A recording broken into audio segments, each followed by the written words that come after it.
Our Father, which art in heaven, hallowed be thy name. Thy kingdom come, thy will be done, on earth as it is in heaven. Give us this day our daily bread, and forgive us our trespasses, as we forgive those who trespass against us.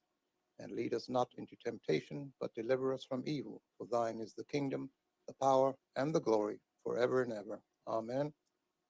Almighty God, who in thy wisdom and goodness hast appointed the office of rulers and parliaments for the welfare of society and the just government of men and women, we beseech thee to behold with thy abundant favor us, thy servants, whom thou hast been pleased to call to the performance of important trusts in these islands. Let thy blessing descend upon us here assembled, and grant that we may treat and consider all matters that shall come under our deliberation in so just and faithful a manner as to promote thy honor and glory, and to advance the peace, prosperity, and welfare of these islands and those whose interests thou hast committed to our charge. And this we beg for Jesus Christ's sake. Amen. May the grace of our Lord Jesus Christ and the love of God and the fellowship of the Holy Spirit be with us all evermore. Amen. Morning, members. House is now in session, and it is indeed good to see each of you this morning.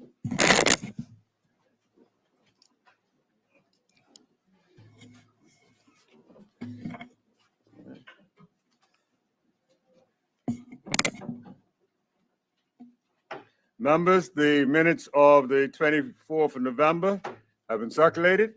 Any amendments or adjustments required? There are none. The minutes will be confirmed as printed. Messages from the governor? There are none. Announcements by the speaker? Members, the deputy premier, Honorable Walter Ben, MP Ben Smith, MP Scott Simmons, MP Crystal Caesar will all be absent today, and we appreciate them notifying us of that. Messengers from the Senate? There are none. Papers and communications? We have 4 this morning. First is in the name of the Attorney General and Minister of Legal Affairs. AJ? Good morning, Mr. Speaker. Good morning. Mr. Speaker, I have the honor to attach and submit for the information of the Honorable House of Assembly the 2021, 2021-22, and 22-23 annual reports for the Bermuda Financial Intelligence Agency. Thank you. Second? Yeah. Both, okay. I also have the honor to attach and submit for the information of the House of Assembly the audited financial statements for the Bermuda Financial Intelligence Agency for the years ended 31st March 2021, 31st March 2022, and 31st March 2023. Thank you, Mr. Speaker. Thank you very much. The next is in the name of Minister of Economy and Labor, Minister Hayward.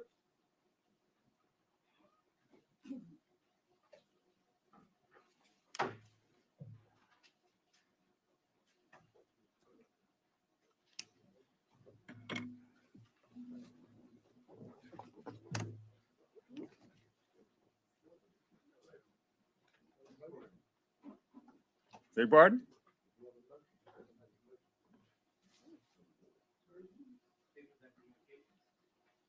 Oh, I'm sorry. I meant the statements. The third one this morning is the minister is from the junior minister.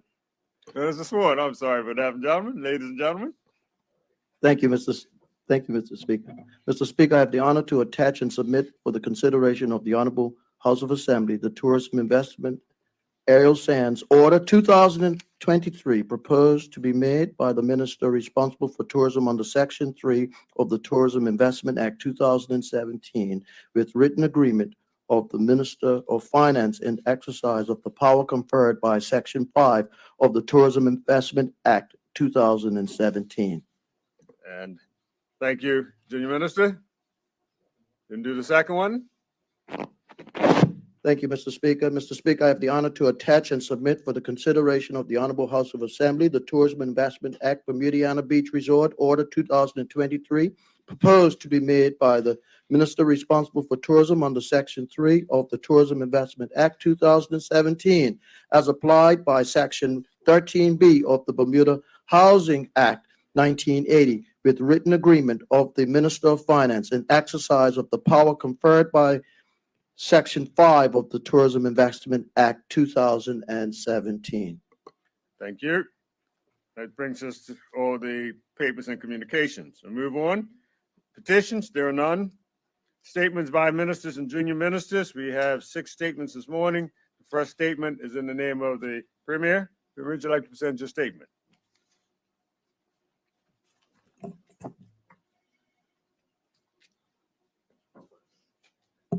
The first is the UAE visit. Thank you very much, Mr. Speaker. And good morning, Mr. Speaker. It's a pleasure to see you in the chair this morning. Morning, pleasure to be here. Mr. Speaker, I rise today to provide this honorable House with an overview of my recent visit to the United Arab Emirates for Abu Dhabi Finance Week and the 28th session of the Conference of the Parties, more widely known as COP28 in Dubai. COP28 is the largest and most important environmental event of the year, and also a diplomatic event where government leaders, business leaders, innovators, scientists, and more gather in one location. This provides the opportunity for valuable meetings, both scheduled and unscheduled, that are a great benefit to the governments or organizations represented, which emphasizes the need for the government to ensure that Bermuda is well represented throughout the duration of the annual meeting. Abu Dhabi Finance Week is a gathering of global financial leaders featuring the leaders of the most significant hedge funds, family offices, financial services firms, regional regulators, and high-level representatives from the United Arab Emirates government. Mr. Speaker, one of my first engagements was with officials from the Mubadala investment company at their headquarters in Abu Dhabi. This formal meeting was a follow-up to informal discussions the chairman of the Bermuda Public Funds Investment Committee, Mr. Barclay Simmons, and I held with the chairman and managing director of Mubadala in March. At this meeting, representatives from Masdar were also present, where we outlined opportunities for renewable energy investment in Bermuda and infrastructure investment opportunities that were of interest to Mubadala. Following that productive meeting, I met with His Excellency Abdullah Nasser Lutha, the Deputy Minister of Cabinet Affairs responsible for competitiveness and knowledge exchange, to discuss the government experience exchange program currently offered by the United Arab Emirates. This meeting was a follow-up to meetings that I held with UAE government ministers in Abu Dhabi in March, where this program was initially discussed. The UAE has extended this program to over 30 countries, including CARICOM countries with close relations with the UAE, such as Barbados and Guyana.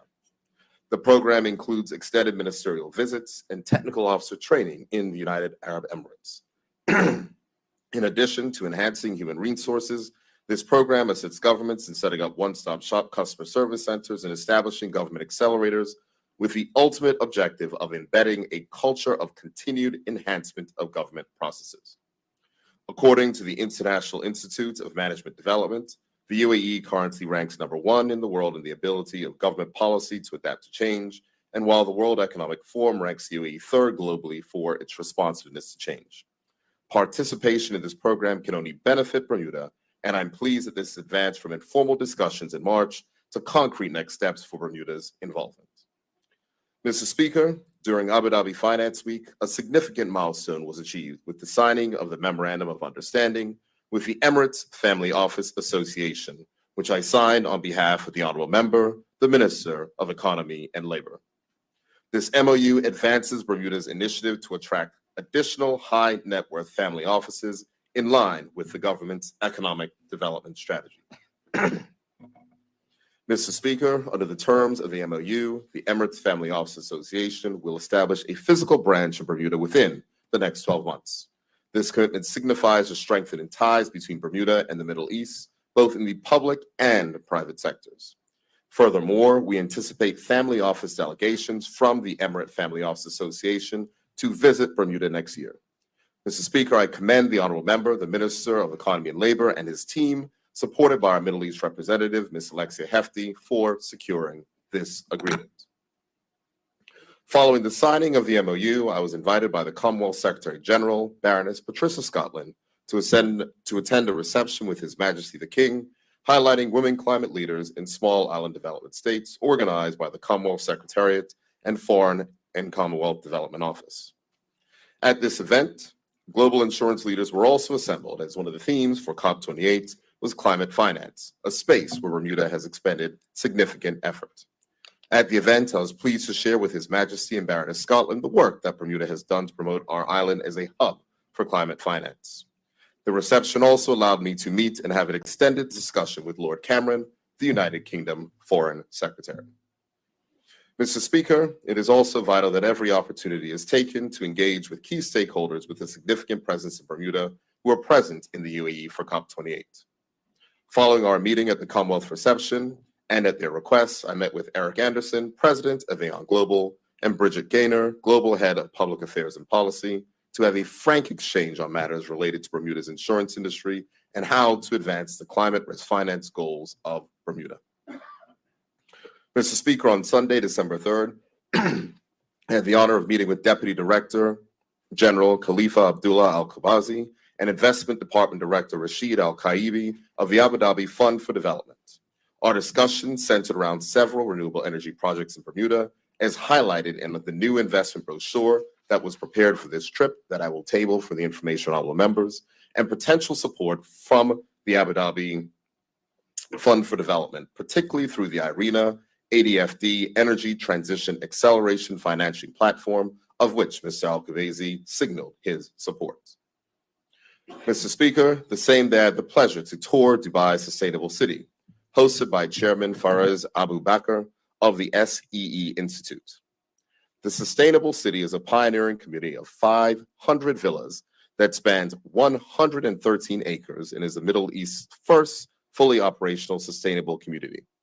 Further sustainable cities are planned under construction by this organization in the Middle East, Africa, and North America. The SEE Institute also hosted the entire Bermuda delegation, including Bermuda's youth delegation to COP28 for what was designated Bermuda Day. About 100 attendees joined us as Bermuda showcased our island's commitment to sustainability and contributions to the fight against global climate change. The highlight of the event was a keynote address from the Honorable Member, the Deputy Premier. In addition, there was a youth panel featuring Bermuda's youth delegate, Ms. Noel Young, a showing of a video highlighting Bermuda's coral reefs, and a Duneside chat where I highlighted Bermuda's vision for a robust partnership with the UAE, grounded in shared values and collaboration. Mr. Speaker, my engagements continued on Monday, December 4th, with an interview on Dubai TV, where I discussed our COP28 objectives, Bermuda's commitment to decarbonize Bermuda through the electrification of our island's vehicles, and aiming for net zero by 2050 in alignment with the Paris Agreement. Later that day at COP28, I met with Peter Abraham, Chief Strategy and Growth Officer of International Holding Company, the largest public company in the United Arab Emirates. IHC subsidiaries hosted a presentation for Bermuda showcasing their technology solutions for government in digital health and digital tax collection, which were appropriate given the recent announcements by the Honorable Member, the Minister of Health, and the forthcoming global minimum tax. Mr. Speaker, as part of our COP28 participation on Tuesday, December 5th, I delivered the keynote address at the Island of Hope stage at the Island Voices COP28, a gathering of small island states hosted by Island Innovation. This was an occasion where we celebrated the unique identities, cultures, and tradition of small island states, while recognizing our pivotal roles in the pressing need for global action on climate change and environmental conservation. I shared the rich history of our sustainability and conservation initiatives, which date back centuries to the passing of legislation to protect sea turtles in 1620. At the same time, I highlighted Bermuda's role in the global insurance and reinsurance sector, which is crucial to managing climate risks. Our experience in underwriting catastrophe reinsurance positions us as leaders in climate risk finance, aiming to close the global protection gap. This effort is part of our broader commitment to combating climate change, demonstrating the impact that small island states can have. We are not just participants, but active contributors, sharing our experience and plans for a sustainable future. And I call for all island states to continue punching above our weight in protecting the environment, as we have done in other sectors. Later that day, Bermuda sponsored a lunch at the DMCC in Dubai, where I delivered an address to Masamba Toyoye, head of the UN Climate Change Global Innovation Hub, and assembled delegates. Following this address, I was invited to an impromptu meeting with the executive chairman of DMCC, Mr. Ahmed Bin Salim, who is one of the largest real estate developers in Dubai, responsible for the construction of Jumeirah Lake Towers development, which consists of 87 high-rise towers that make up the DMCC. That afternoon, to close out a hectic day, and at the invitation of HSBC, I opened a session at COP28, which was attended by finance officials from Saudi Arabia, Germany, and Singapore to discuss ESG financing and investment strategies for countries. Mr. Speaker, on December 6th, the final engagement of my visit to the UAE was a meeting with His Excellency Dr. Thani Bil Ahmed Al Zayudi, the UAE's Minister of State for Foreign Trade, where we advanced development of economic cooperation between the United Arab Emirates and Bermuda, focusing on hospitality and infrastructure opportunities.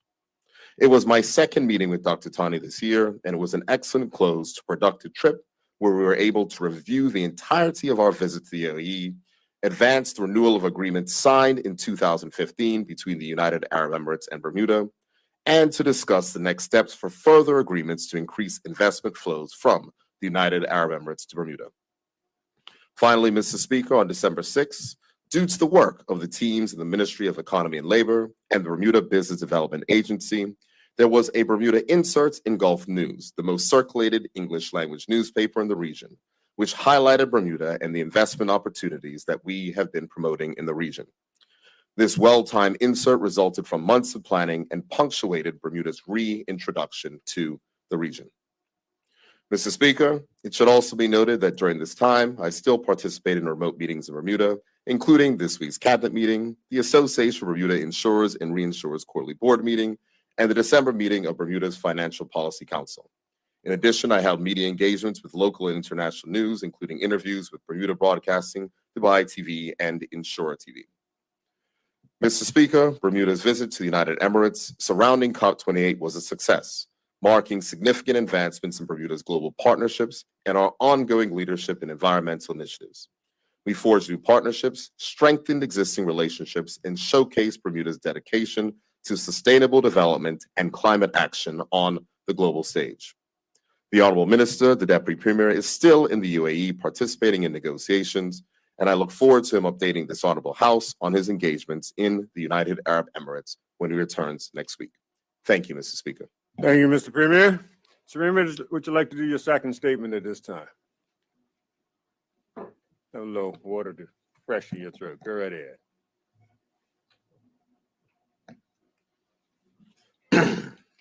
Good morning again, Mr. Speaker. Mr. Speaker, I rise to give notice to this Honorable House that later today, I will be tabling the Corporate Income Tax Act 2023 on behalf of the government. This landmark legislation represents a major milestone in the most fundamental tax reform in Bermuda's modern history. The tabling of this bill presents an opportunity for Bermuda to chart a path towards meaningful tax reform that will significantly reduce the cost of living and the cost of doing business in this country, leading to further economic prosperity and economic stability. Mr. Speaker, since 2015, the Organization for Economic Cooperation and Development, known as the OECD, in collaboration with the Group of 20 Industrialized Countries, G20, have worked to address the issue of base erosion and profit shifting. In October 2021, a global agreement was reached to make material changes to the global tax system that would impose a minimum tax rate of 15% on the corporate profits of large multinational enterprise groups to be applied in every jurisdiction in which they had a corporate footprint, commonly referred to as the global minimum tax.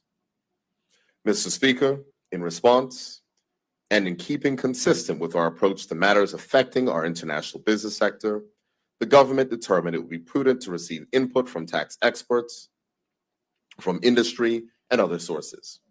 Thus, in January 2023, the government impaneled an international tax working group consisting of lawyers, accountants, and other corporate tax experts to review the global minimum tax in detail, recommend an efficient framework to uphold Bermuda's value proposition, and continued compliance with existing commitments to the OECD and the European Union. The working group considered several options to address the challenges surrounding the global minimum tax.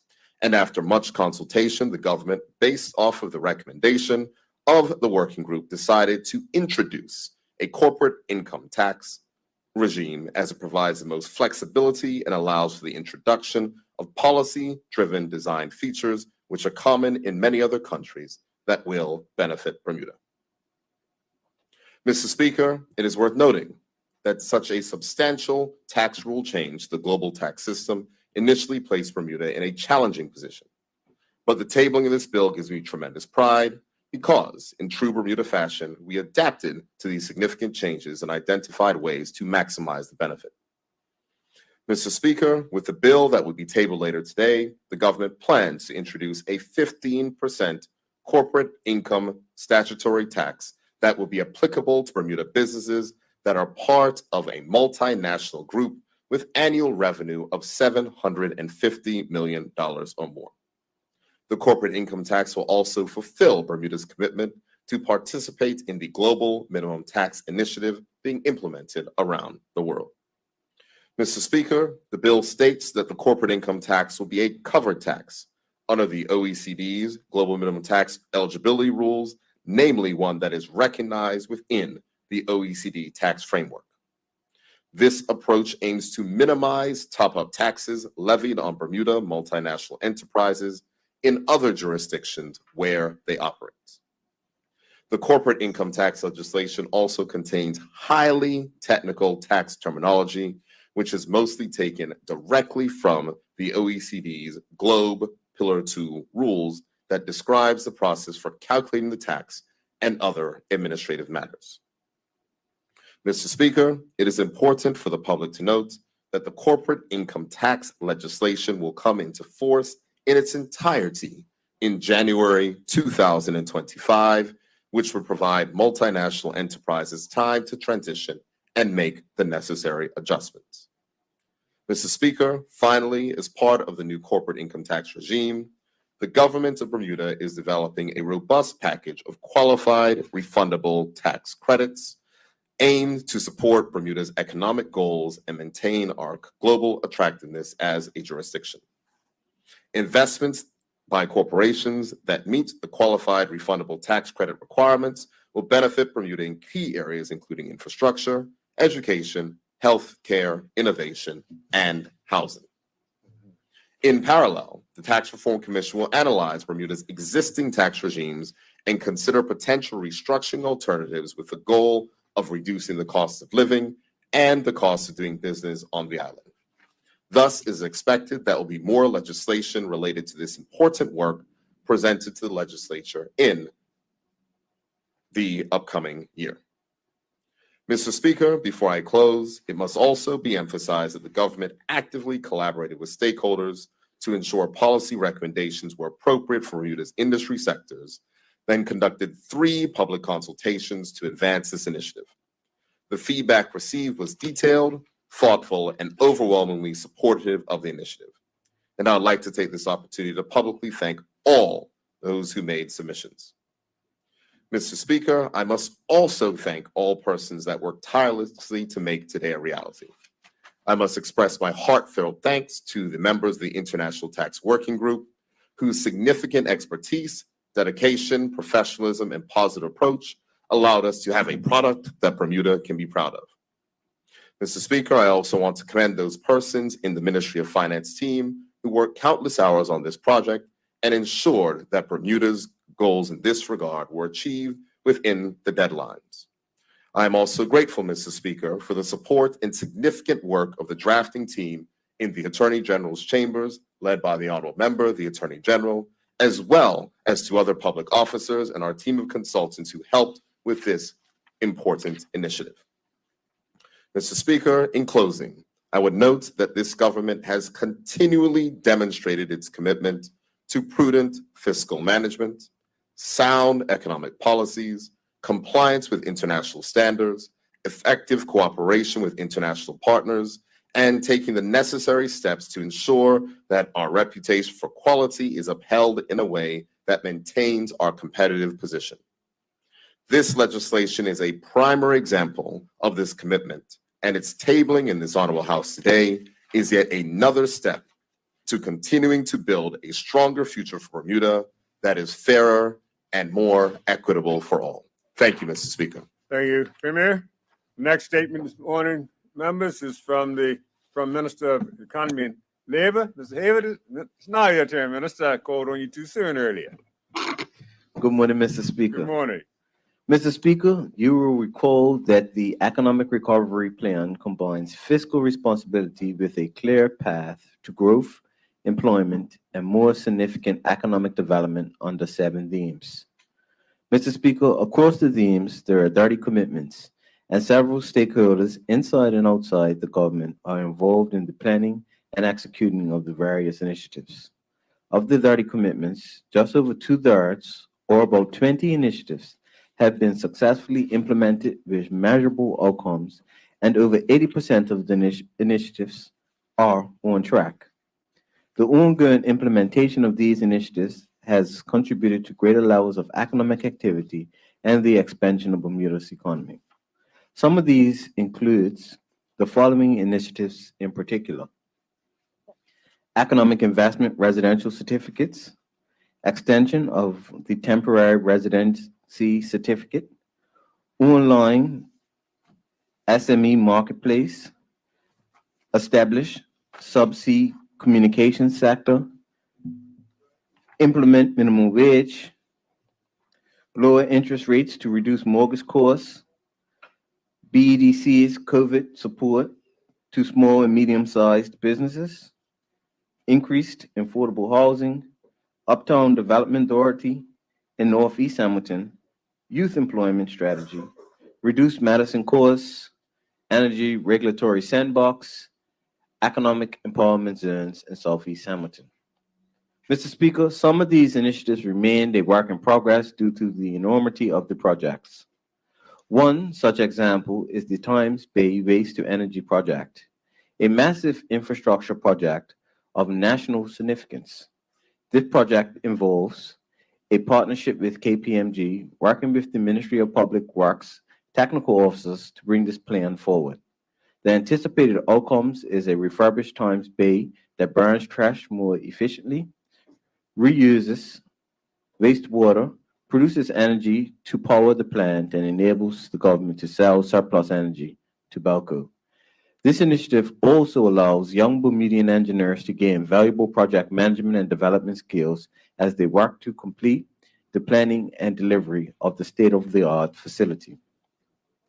Mr. Speaker, a key stakeholder in the execution of the Economic Recovery Plan initiatives is the Bermuda Economic Development Corporation, tasked with leading the development and implementation of several projects within the ERP. The BEDC leads the establishment of an online marketplace for small and medium-sized local businesses. I am happy to share that following the completion of the IT platform and the enabling mechanisms, BEDC launched the initiative last month during Global Entrepreneurship Week. This platform is an excellent opportunity for Bermuda's entrepreneurs to grow their brand locally and internationally, and I encourage and welcome BEDC's 300 residents businesses to participate. Mr. Speaker, the BEDC has also experienced success with establishing residential developments in the East, West, and Central Parish economic empowerment zones. While initiatives of this type take some time to gain the desired traction, significant steps have been made, particularly with properties in Pembroke, EEZ. Overseas investors have expressed interest and made material commitments to redeveloping an existing property in south-north of the city of Hamilton. This success will be a catalyst for additional investment. Mr. Speaker, Bermuda has been learning to live with the long-term impacts of the pandemic and COVID-19. While navigating the pandemic's uncertainty, the government ensured that small businesses received the support they needed to survive. Through the highly efficient BEDC, the government provided millions of dollars in financial relief to small and medium-sized businesses and their staff so that they could remain afloat during difficult times. Mr. Speaker, the government has established the required regulatory framework to create the foundation for specific economic investment. The government has done its due diligence to ensure that ERP initiatives are enabled or enshrined in law to help provide investment and economic opportunities that support the creation of jobs, increase the population, offer investment opportunities. Recently, for example, establishing the subsea communications sector resulted in Google taking advantage of the opportunity provided through the new legislation to invest in Bermuda. Mr. Speaker, another completed and ongoing ERP initiative is the excellent work done to reduce the cost of many on-island medicines. It was instrumental that the Bermuda Health Council created a national drug formulary to improve decision-making. This formulary will continue to review and determine with stakeholders what will be considered critical medicines, obtaining essential data on the use and pricing of medications from pharmacies and wholesalers will help improve access, set minimum pricing, and reduce consumer costs of such medicines. Mr. Speaker, another success story emerging from the ERP is the recent announcement of the combination of additional affordable housing units under the leadership of the Bermuda Housing Corporation.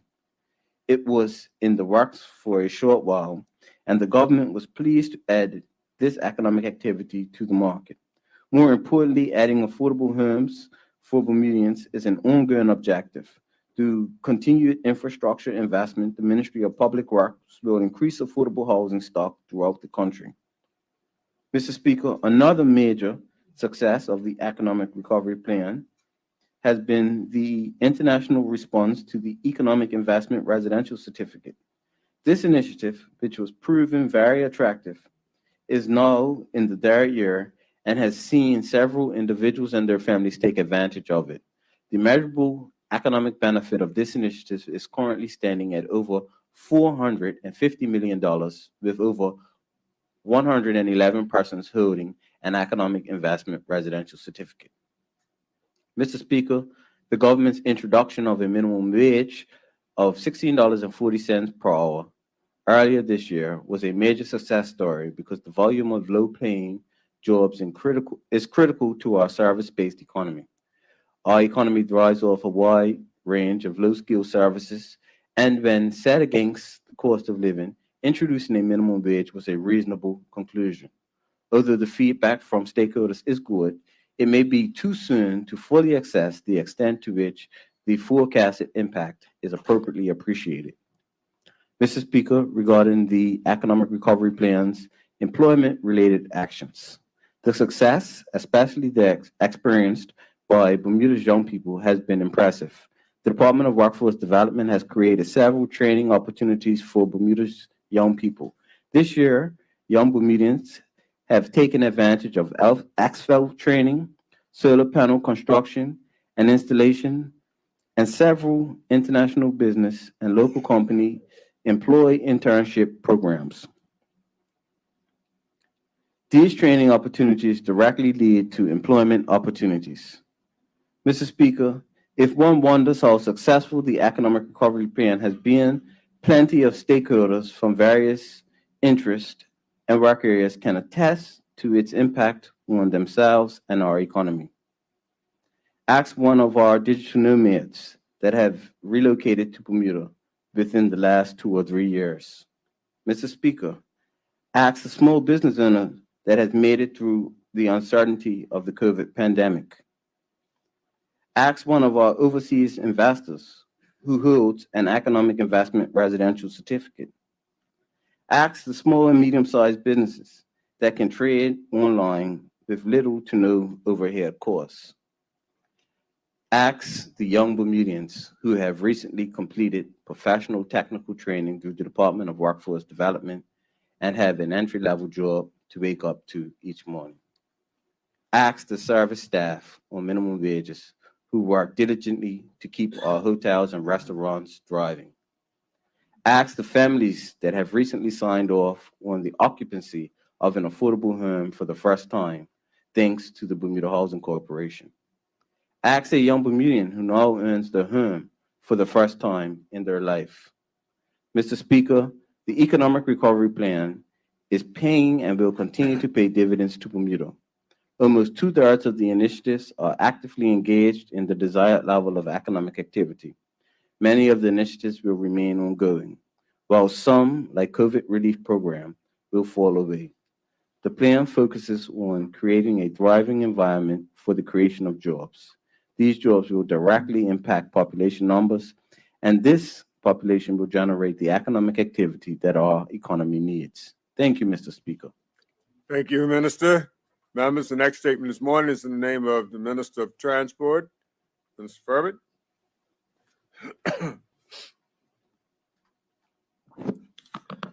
Good morning, Mr. Speaker, and good morning to the public, and good morning to colleagues in the Honorable House. Mr. Speaker, I rise before the Honorable House today to share with everyone an update on the cruise ship season for 2023. Mr. Speaker, in 2022, I shared with you that the 2023 outlook for Bermuda's cruise ship season appeared promising.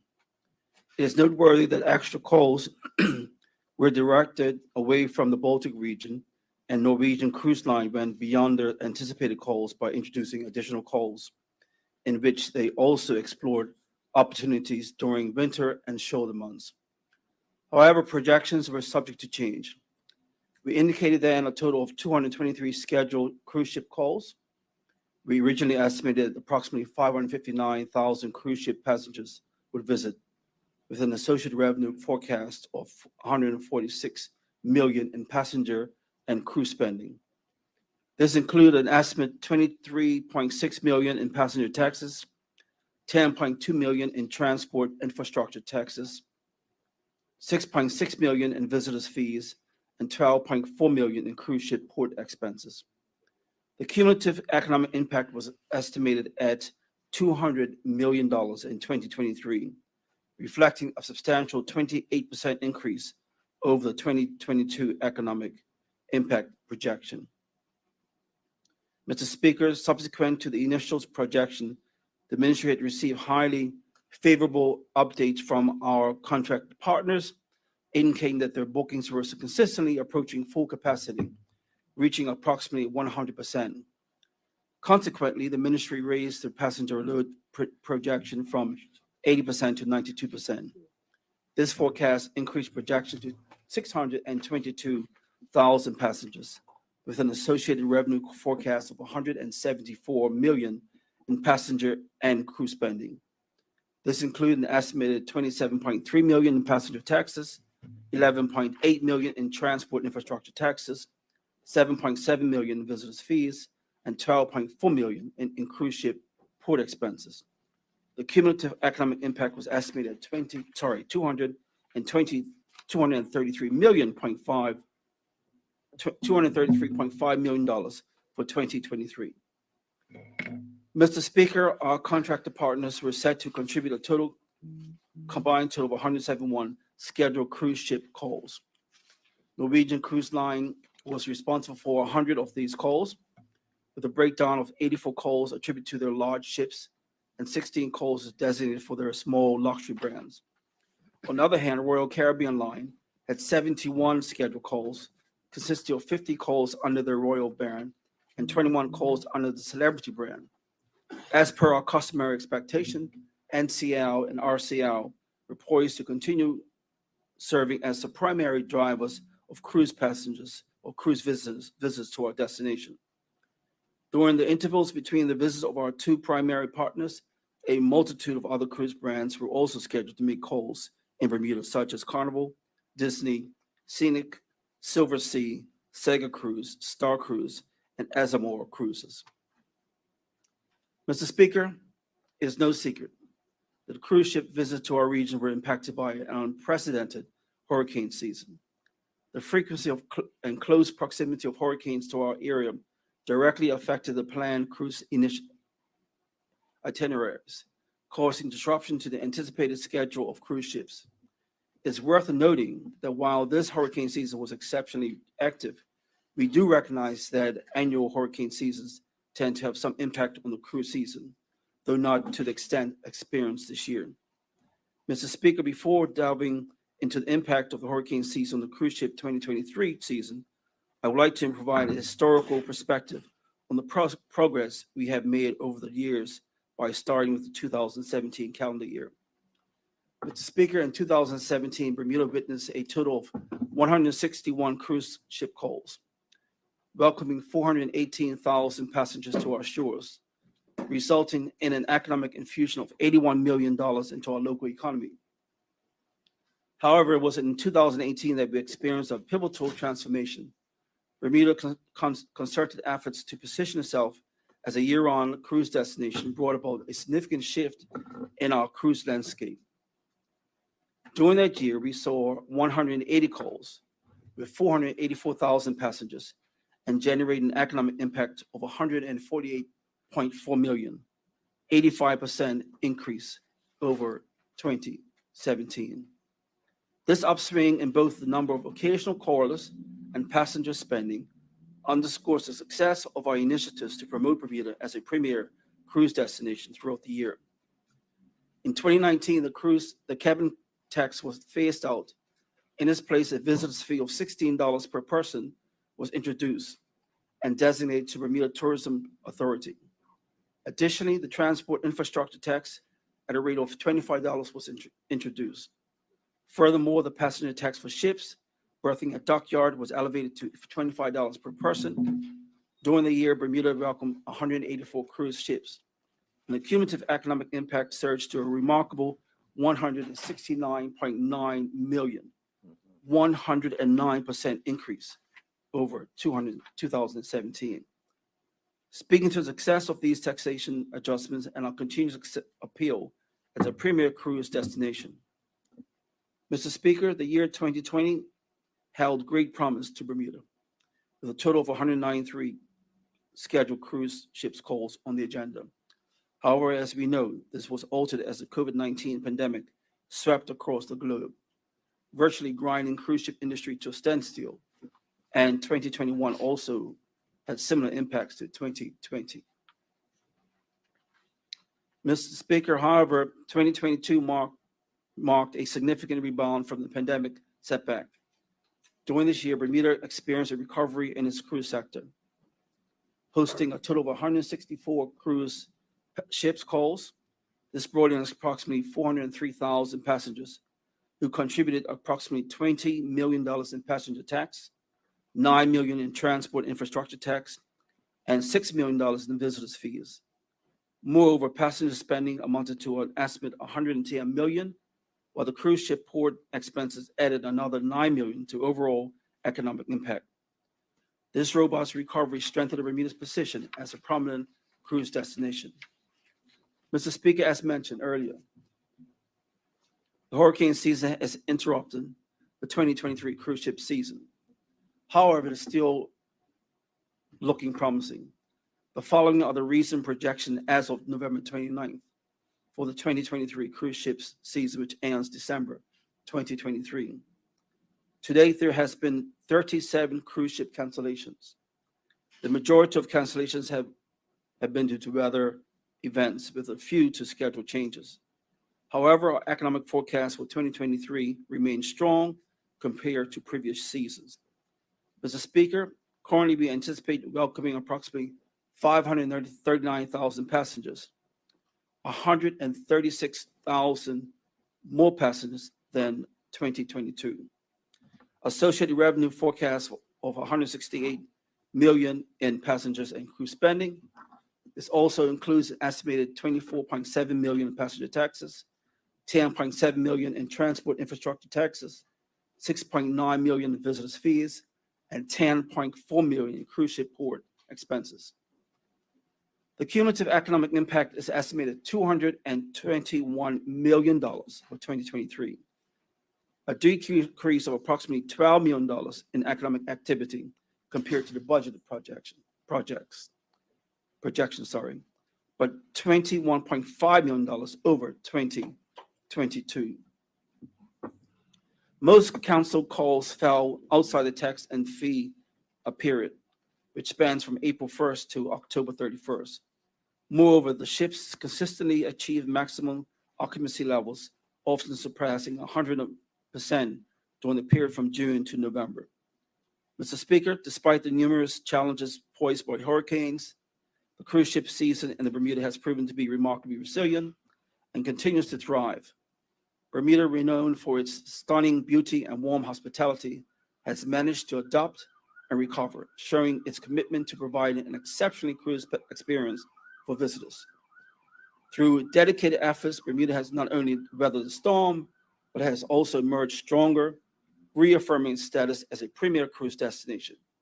As we move forward, it's an imperative to remain vigilant, ensuring the safety and satisfaction of all cruise passengers while further enhancing Bermuda's reputation as a remarkable and enduring cruise destination.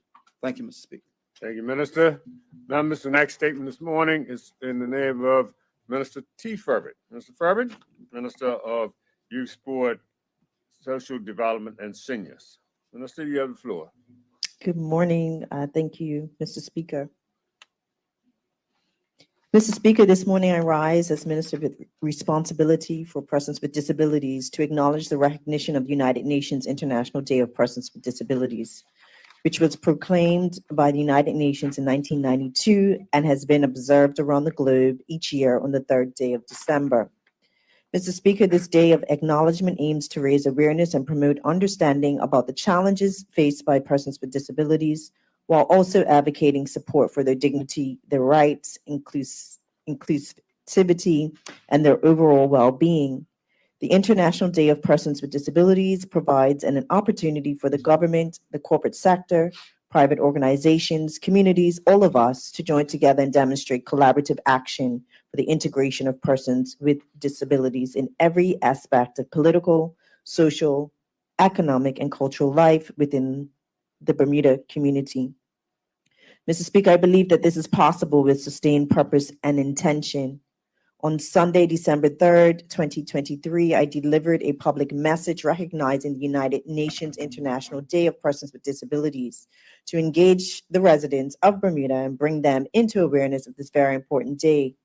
My message highlighted the theme for 2023, United in Action to Rescue and Achieve the Sustainable Development Goals for, with, and by persons with disabilities.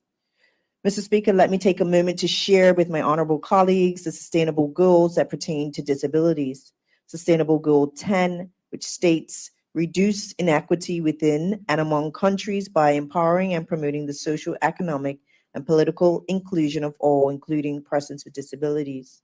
And Mr. Speaker, sustainable goal number 11, to make cities and human settlements inclusive, safe, and sustainable. The government cannot achieve these goals alone. As a community, it is critical that we are more progressive in our awareness, that we are less judgmental and more accepting, and that we are fully respectful towards persons with disabilities. Mr. Speaker, it would be most pleasing if this honorable House ensured that all persons with disabilities have full access to this chamber, not just physical access, but also virtual access for those who perhaps are hard of hearing and who would like to join in the business of the House when it sits. Mr. Speaker, you may be aware that by profession, I am an occupational therapist, and having worked with persons with disabilities, I'm keenly aware that often we live with a disability, an impairment, or even a health condition. We like to keep it private and do not disclose to avoid experiencing any potential stereotyping, most specifically in a small island like Bermuda. Therefore, I challenge everyone to partner together and share a vision for Bermuda that is inclusive for all. In doing this, we can collectively progress towards not only achieving the Sustainable Development Goals, but we can break down barriers. We can challenge stereotypes, and we can create a Bermuda where persons with disabilities can fully participate and thrive. Mr. Speaker, as part of Bermuda's commemorating the United Nations International Day of Persons with Disabilities, this week, Wednesday, December 6th, the Ministry of Youth, Social Development, and Seniors held a panel discussion that focused on understanding disability in the workplace. The panelists of 5 included Lisa Reed, Executive Officer of the Human Rights Commission, Sasha Richardson, Chairwoman of the Disability Advisory Council, Disability Advocate and Charity Consultant, Malika Cartwright, Director of the Department of Workforce Development, Sherry Lynn Lilly, Mental Health Counselor and Executive Director of Inspire Bermuda, and Keith Simmons, disability advocate. Mr. Speaker, one of the highest reporting complaints noted in the Human Rights Commission annual report in 2022-23 was discrimination due to disability. We know that the Human Rights Act provides an avenue for individuals to challenge discrimination in employment on the grounds of disability. Therefore, the panel discussion targeted what tools employers can use and what measures employers can implement to support qualified persons with disabilities in accessing employment opportunities. The panel members emphasized that employers should not be afraid to hire persons with disabilities, but to reach out to their human resource professionals, review their hiring practices, and ensure that there is access to reasonable accommodation. Mr. Speaker, it is important that the hesitancy and fears to hire persons with disabilities are alleviated and employers are equipped to know how to integrate disability into the workplace. The 5 panel members shared a wealth of knowledge, information, experience, and key tools for employers to be supportive in the workplace. The panel discussion was enhanced as 2 of the panel members with disabilities shared experiences of workplace. Mr. Speaker, the panel discussion was streamed and can still be viewed on the government's Facebook page and its CITV Bermuda YouTube channel by those who want to know more about the various pathways to creating a workplace culture that celebrates diversity. Mr. Speaker, let me shift to state that that Bermuda requires a centralized repository for the collection of accurate and current data on persons with disabilities. A centralized repository will provide key information about the types of disabilities persons are challenged with, which will in turn identify gaps in the area of programs, services, and special equipment needs for persons with disabilities. The Ministry of Youth, Social Development, and Seniors is currently progressing the development of a national disability register, which will be a first for Bermuda. Such a register will include information and data collection using digital technology and will ultimately facilitate informed policies and decisions in key areas such as healthcare, education, employment, and accessibility to advance inclusivity in Bermuda. Mr. Speaker, to ensure a quality disability register aligned with international best practices and standards, the ministry sought technical support from the United Nations Development Program Country Office in Jamaica. In October this year, we met with representatives of UNDP and discussed introducing a national disability register and undertaking a needs assessment for the development of an app to be used by persons with disabilities. UNDP subsequently established a meeting for ministry technical officers to meet with the members of Jamaica Council for Persons with Disabilities, as Jamaica had already developed, launched, and maintained a national disability register. The meeting was valuable and insightful in providing a path for the establishment of a disability register for Bermuda. The UNDP office also extended financial support for developing the Bermuda project. Mr. Speaker, this is good, essential work. The establishment of a disability register for Bermuda will certainly support our disabled population, and the ultimate development of a disability app provides an opportunity for the government to collect, manage, and utilize data related to persons with disabilities so that they can access information and services.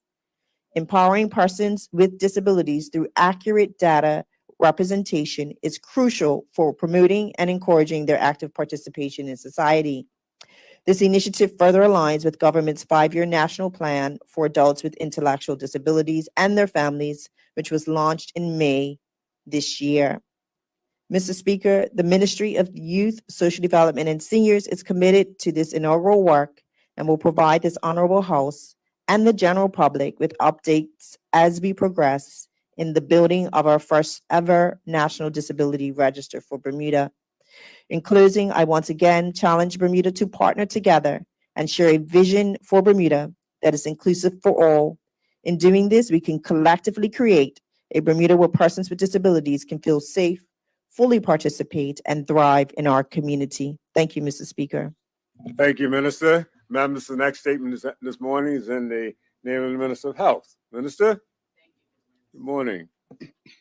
Mr. Speaker, I rise today to share with this House and the public Bermuda's National Digital Health Strategy 2023. This North Star document shows us the path to embrace integrating technology, people, and systems. It is a piece of work that is foundational to the government's commitment to strengthening Bermuda's health system and implementing universal health coverage. As I recently stated in this House, Bermuda must build a stronger health system to ensure all residents can access affordable, essential healthcare services delivered efficiently and effectively. The aim is to improve patient experiences and health outcomes and ultimately reduce the economic burden to our health system. To do so, we need a digitally integrated and sustainable healthcare ecosystem. Mr. Speaker, honorable members will recall the Bermuda Health Strategy 2022-2027 published last year, which outlines actions to support the core vision of healthy people and healthy communities. It sets out 8 strategic principles that are intended to set us on a new path towards an equitable, accessible, and sustainable health system for the island. The principles, Mr. Speaker, are as follows. 1, promoting healthy living and preventative care.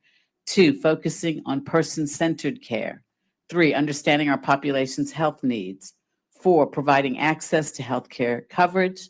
5, strengthening our healthcare workforce. 6, harnessing healthcare technology. 7, partnership and collaborative working. And 8, preventing wasteful care and promoting efficiency. Mr. Speaker, strategic principle number 6, harnessing healthcare technology, is key to improving access to and delivery of healthcare services. Indeed, the development of the National Digital Health Strategy was identified as a throne speech initiative in 2021, and I'm pleased to outline its findings for the House today. Mr. Speaker, for this exercise of developing a national digital health strategy, the Ministry of Health set up an interdisciplinary working group of health and technology professionals from the public and private sectors. The National Digital Health Strategy Working Group, and hereinafter, Mr. Speaker, I'll refer to that as the working group, initially posed several exploratory questions to itself, such as what digital health goals will support the overarching goals of the broader healthcare system? What components need to be in place to achieve these goals? What are the needs of the diverse group of health system stakeholders related to digital health? What are the current enablers and barriers to implementing digital health in Bermuda? And these proved to be a good starting point for the work to come. Mr. Speaker, in developing the digital health strategy, the working group set out as its vision, quote, a sustainable and digitally integrated healthcare ecosystem designed to meet the diverse and often divergent needs of the community and health professionals, improve quality and safety, and drive better health for all. The strategy's design principles centered on a culture of safety and quality. A culture of safety and quality is, in fact, the core principle. As such, the strategy seeks to entrench quality and safety in the design, development, and implementation and use of digital solutions and services. The government's recent experience with respect to the cyber attacks demonstrates this core principle is spot on. Mr. Speaker, the digital health strategy defines digital health as embracing the integration of technology, people, and systems to organize and deliver healthcare services and data efficiently. Digital health is more than just technology. The goal is to bring efficiency to care delivery while at the same time improving access to affordable, quality care. People are at the center of our planning. In October 2022, the working group began with bi-weekly meetings to develop a common understanding of digital health concepts. This was followed by an information gathering phase when workshops and surveys were conducted, and the purpose was to access the current state of digital health in Bermuda. Mr. Speaker, as part of information gathering about our digital health needs, a 3-part consultation took place. KPMG engaged community members and health stakeholders in the sector in 2 workshops and 22 participants and an online survey of more than 400 respondents. The result of the engagement was the report, Community Engagement for the National Digital Health Strategy. The University of Edinburgh conducted a literature review to assess Bermuda's current digital health maturity level. The overall assessment included interviews with more than 40 health stakeholders, primarily physicians, to capture perspectives and needs surrounding the current state of digital health. A web-based survey was also conducted and focused on the uses and needs of our existing health information infrastructure. The findings were reported in the Digital Health Maturity in Bermuda Current State Assessment. In addition to the work of KPMG and the University of Edinburgh, the Bermuda Omnibus Survey in April 2023 surveyed a representative sample of Bermuda residents. They were asked about digital tools and services that could be used to improve healthcare services to residents. Efforts were augmented by a review of our provision of care, regulation, and oversight, health system financing, population health profile, and technology already in the health space. And overall, Mr. Speaker, the working group gained a valuable understanding and picture of digital health services and uses in Bermuda now. Mr. Speaker, it is important to note that there are benefits for Bermuda with respect to going on this journey of innovation and transformation within our health system. The benefits of embracing the integration of technology, people, and systems include improved healthcare delivery. With technology, we can, for example, improve information sharing among healthcare providers with electronic health records and enable remote monitoring of patients' health status. This can lead to better health outcomes, increased patient satisfaction, and more efficient healthcare services. Mr. Speaker, patient empowerment and engagement are benefits too. Patient portals, mobile health applications, and other digital tools can provide patients with easier access to their health information, enable self-monitoring of health conditions, and aid communication with healthcare providers. This can lead to more patient engagement and more consistent treatment plan adherence. Digital health solutions can also help enhance public health management as governments more effectively manage public health initiatives such as disease surveillance, outbreak management, and vaccination programs.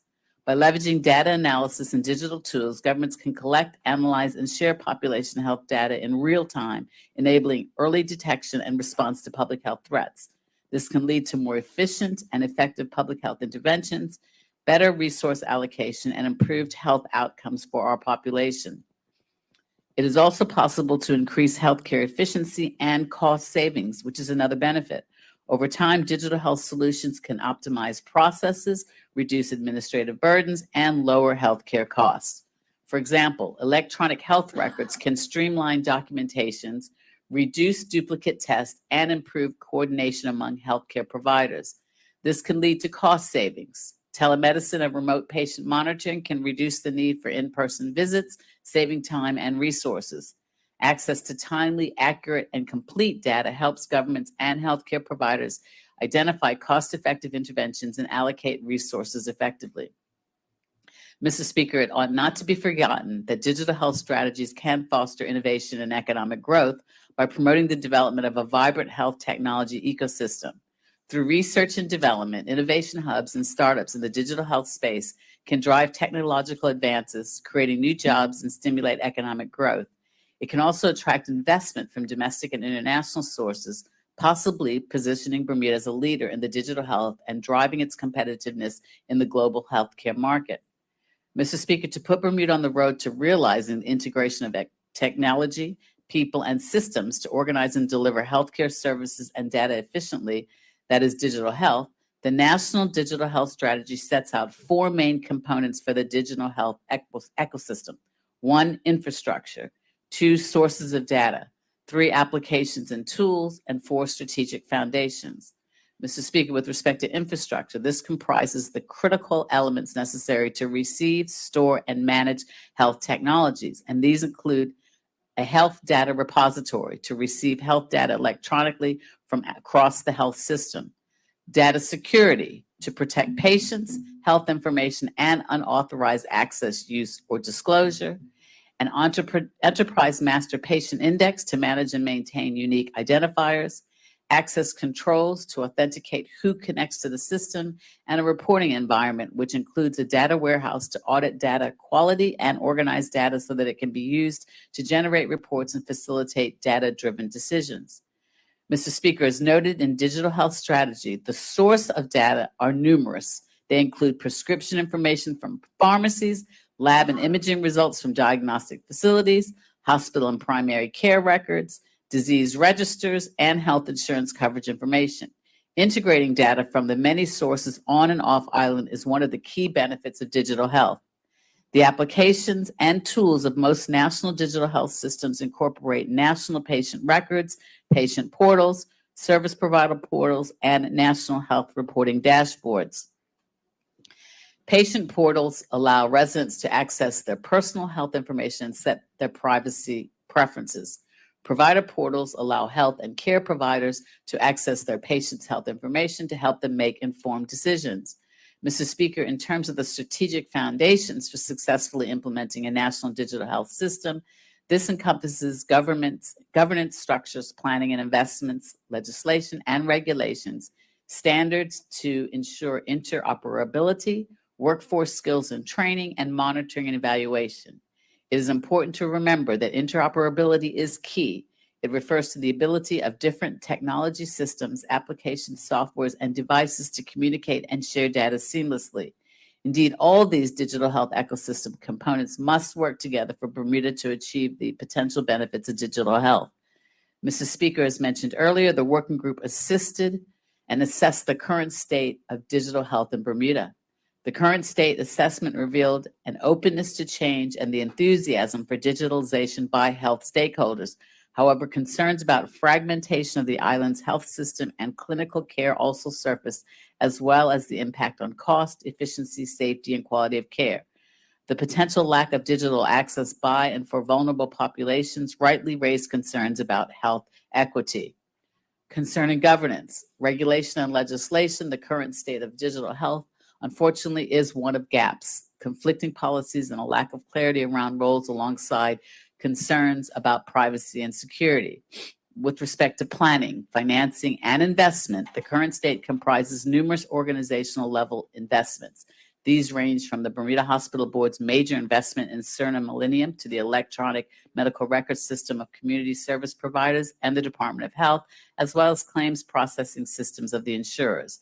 There's currently no system-wide national digital health financial plan or investment strategy. There is also limited national digital health infrastructure and interoperability, and there are no national data standards. And as a result, health information cannot follow patients as they move between care provider. This leads to waste, duplication, and an increased risk of harm. Applications and tools are also unconnected and disparate. Health service providers in Bermuda are currently using at least 27 different systems. And finally, the current state assessment highlighted a shortage of people in the local workforce with the digital skills needed to integrate digital health solutions into clinical workflows, skills such as data management, coding, and health informatics. Linked to this is a lack of mechanisms and processes to monitor and evaluate digital health activity, progress, or efficacy within the health system generally. Mr. Speaker, in addition to assessing the current state of digital health in Bermuda, the working group also considered our future digital health needs and determined that they fall into two categories: community needs and health system stakeholder needs. The community needs focus on the following: community engagement to ensure a clear understanding of the digital health strategy and opportunities to remove waste from the system to improve affordability; digital health technology to achieve tools such as patient portals and remote monitoring; privacy and security to ensure and assure data safety and control when it comes to the sharing of personal information; accessibility and equality to access health information on a smartphone and or assist vulnerable groups; and digital and health literacy, which is to assess medical information to an easy to understand format and with healthcare insights to better understand conditions. Mr. Speaker, with respect to health system stakeholder needs, the healthcare workforce includes many care providers and associate services. As such, the working group developed a list of health system stakeholder needs, which is not complete at this point, but which focuses on the following.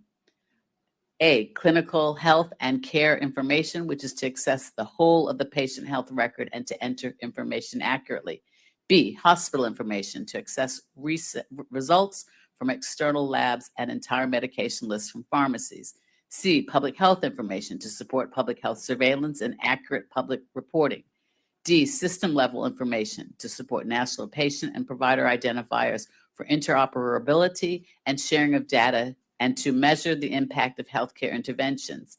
E, insurance and eligibility information to access clean and accurate claims data to understand actual cost. And F, workforce training and development to increase the capacity of technology, business intelligence, and health informatics specialists.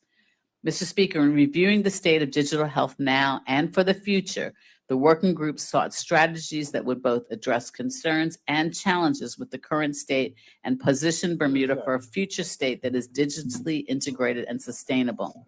Therefore, National Digital Health Strategy outlines a best practice approach to ensure digital health can become a reality.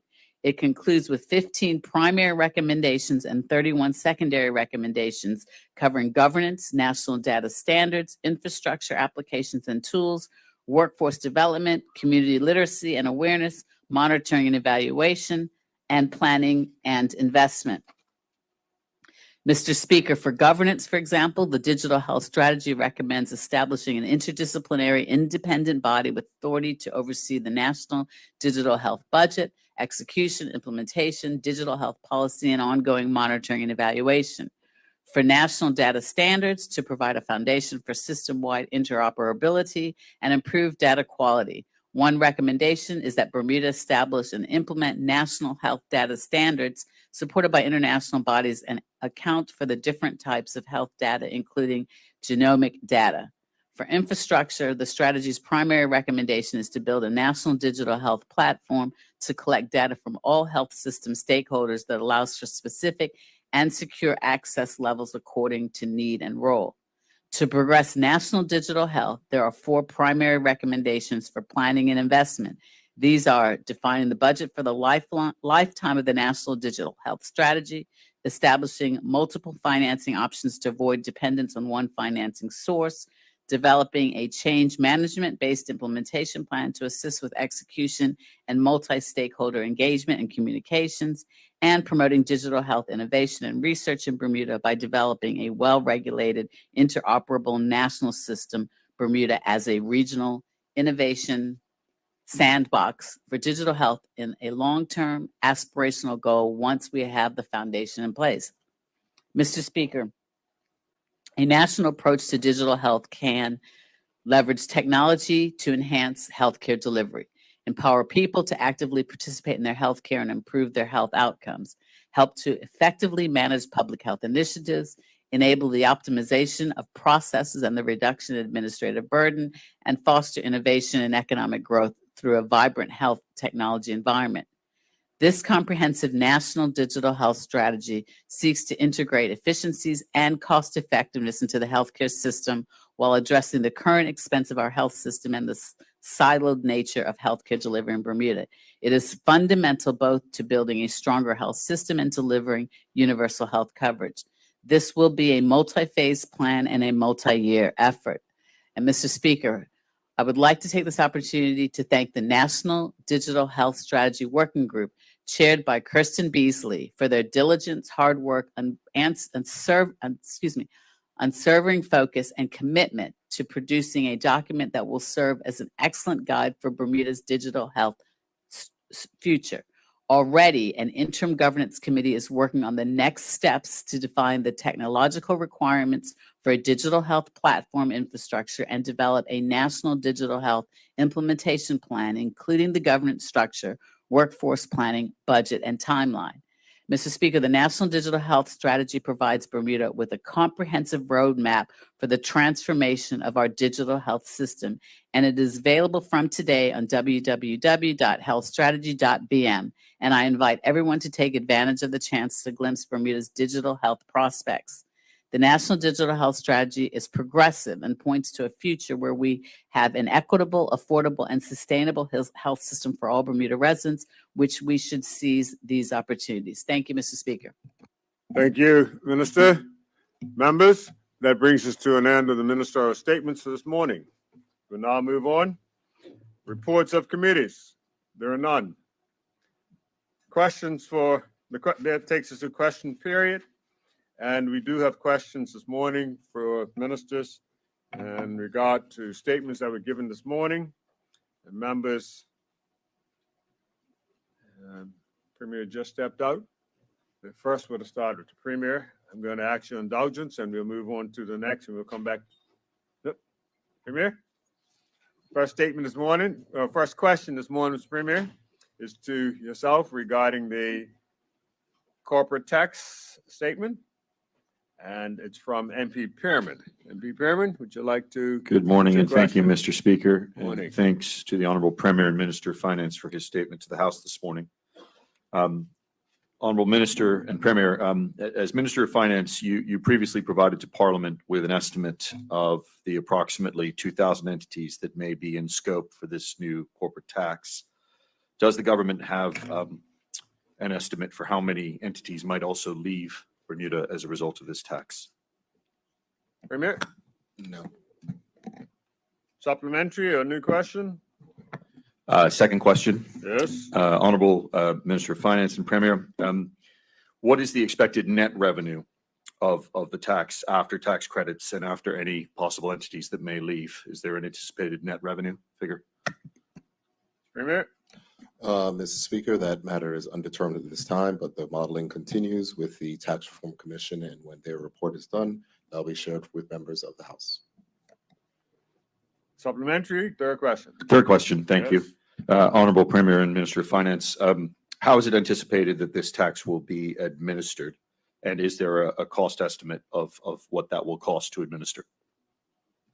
Premier, Those are matters that are currently being worked on in the matter of the Tax Reform Commission, as stated in a statement that I had given previously to this Honorable House, and those matters will come before the legislature next year. supplementary. No supplementary. Thank you, Mr. Supplementary? Speaker. Thank you, Honorable Premier. Okay, thank you.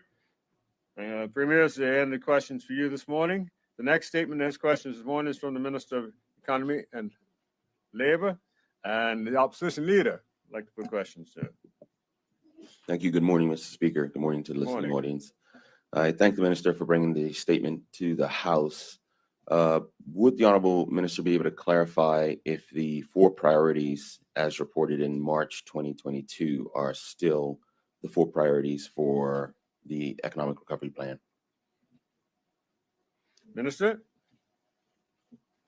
Mr. Speaker, can the honorable member clarify what those 4 priorities are? Opposition leader? Yes, the 4 priorities were reported as being vertical farming, casinos, upgrades to Tynes Bay, and the extension of the EEZ. Minister? Mr. Speaker, I reported in my statement that we are planning to expand the EEZ and the initiatives within the EEZ, and we have a matter before the House today addressing the expansion of the EEZ into Southeast Hamilton. As a matter of vertical farming, we continue to work with BEDC, who has worked with various stakeholders to ensure that we have a vertical farming industry in Bermuda. Additional to that, as part of the integrated agricultural strategy, we will have a strategy as to how we better use technology to improve our local food production. And so that is another item we are working on and we are progressing. As it pertains to Next point. casinos, we are currently working through that particular item. We know that the challenges that we have experienced with the banks, we had met a roadblock as it pertains to the banks having the ability to bank casino proceeds. But I'm pleased to also report that those conversations are not stalled and have progressed. And so that dialogue is ongoing. And the next one is Tynes Bay. I gave update in my statement today regarding Tynes Bay about the work that is being done and the plan that has been developed in conjunction with KPMG, which will seek to refurbish that entire facility. Thank you. So, second question or supplementary? Supplementary, please, Mr. Go Speaker. right ahead. As it relates to Tynes Bay, in March 2023, the minister added that KPMG agreement was signed at that time. What progress has been made since the signing of the agreement in March 2023 in relation to Tynes Bay? Minister?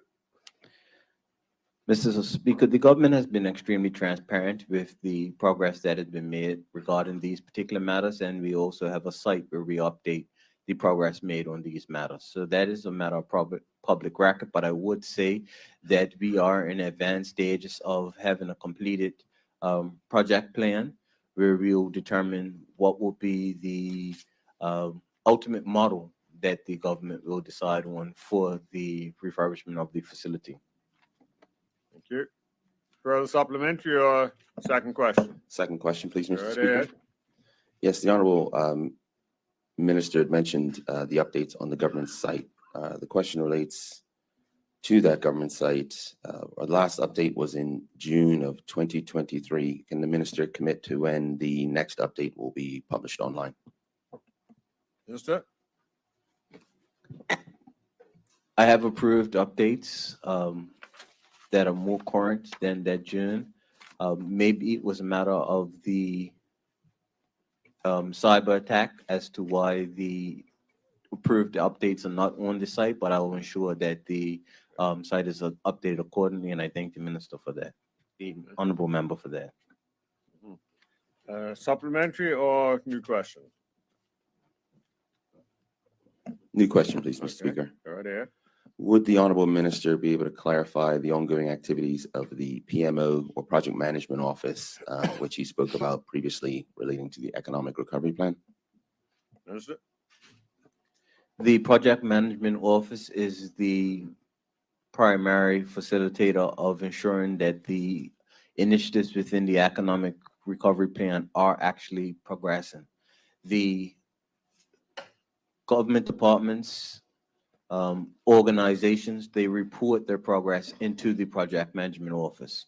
Where there are resource gaps, they also report where those resource gaps are so that the Project Management Office can assist where possible or identify appropriate resource to assist with progressing that particular initiative. So they do play an ongoing role. As you would know, the execution of the Economic Recovery Plan, it is now a strategic priority within the Economic Development Strategy. The Project Management Office sits on the Economic Development Advisory Board, so that it provides regular updates to the team that is responsible for executing the Economic Development Strategy. Thank you. Supplementary? Thank you, Mr. Speaker. Would the Honorable Minister be able to clarify what role private sector, including KPMG, plays in PMO at this time? Yes, sir. The role of KPMG will be limited to specific initiatives, so there is no engagement between KPMG and the Project Management Office, but they may be engaged with specific ministries or departments to help support the development of specific initiatives. Second sub? A second sub, please, Mr. Yes. Speaker. To date, Mr. Speaker, the House has been informed KPMG was involved in the development of the PMO, as well as now negotiating the Tynes Bay, or they have an agreement as it relates to the Tynes Bay project.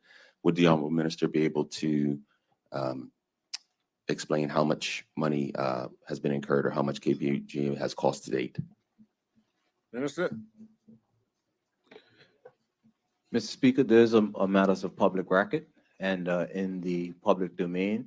Any anticipated budget as it pertains to the projects moving forward will be featured in the upcoming budget for 2024, 2025. That's used all your questions. Yes, I just wanted to thank the Minister. Thank you, Mr. Speaker. Okay, thank you. Ms. Abbott, that was all questions for you this morning. Thank you. The next statement this morning is the statement from the Minister of Tourism. Minister, MP Dunkley, I'd like to put a question to you. No questions? Thank you, Mr. Speaker. Question to the Minister of Transport. I appreciate the Honorable Minister giving an update on the cruise ship industry and the robust business that's coming to the island in spite of inclement weather from time to time, which we expect. Question to the Honorable Minister, being that the cruise ship industry seems to have rebounded to a good position all throughout the world, and revenue to government is quite significant in many different areas. What does the ministry do to assess our cost and fee structure to make sure that we're competitive with certainly our competitive jurisdictions?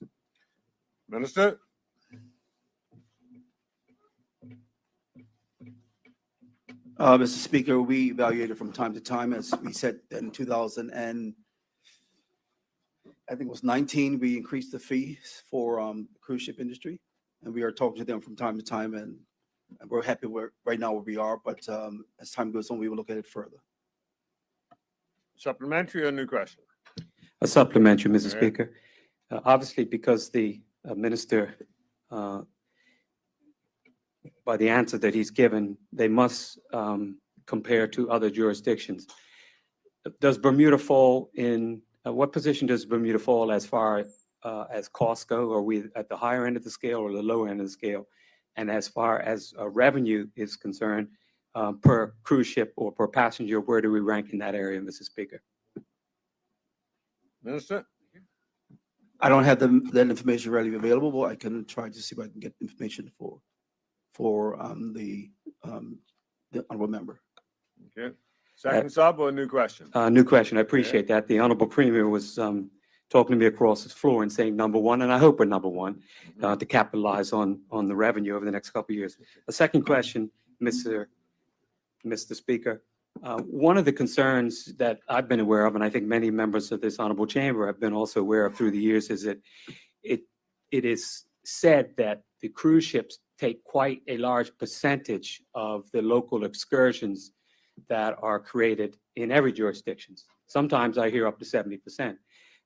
Question to the honorable minister: what is being done to make sure that our local providers of any services get a fair bang for their buck? And secondly, are the cruise ships willing to negotiate on this matter? Minister? Yeah, the actual excursion prices by individuals or like such as minibuses or whatever, they are negotiated by themselves. So for instance, I don't mind telling you, I had a long conversation with the one particular cruise industry, which I will not name, but the charge to go from Dockyard to Horseshoe Bay is, which they charge is considerable. But what the minibuses charge are substantially less. I just came off a cruise, I don't mind telling you that, and I can tell you that pretty well around the world, all cruise lines charge significant for excursions, and hence all the reason why when I come off a cruise ship, I just jump in a regular taxi and go on a regular cruise by myself. Supplementary or new question? Supplementary, Mr. Speaker. Yeah. I appreciate the honorable minister's reply to that question. And let me state it in a different way, because obviously one of the largest concerns for the people of Bermuda currently is the cost of doing business and the cost of living. So let me restate the question this way. Does the honorable minister believe that providers to the cruise ship for the service or the good that they provide are getting a reasonable return on their investment and what they are offering? Minister? Minister?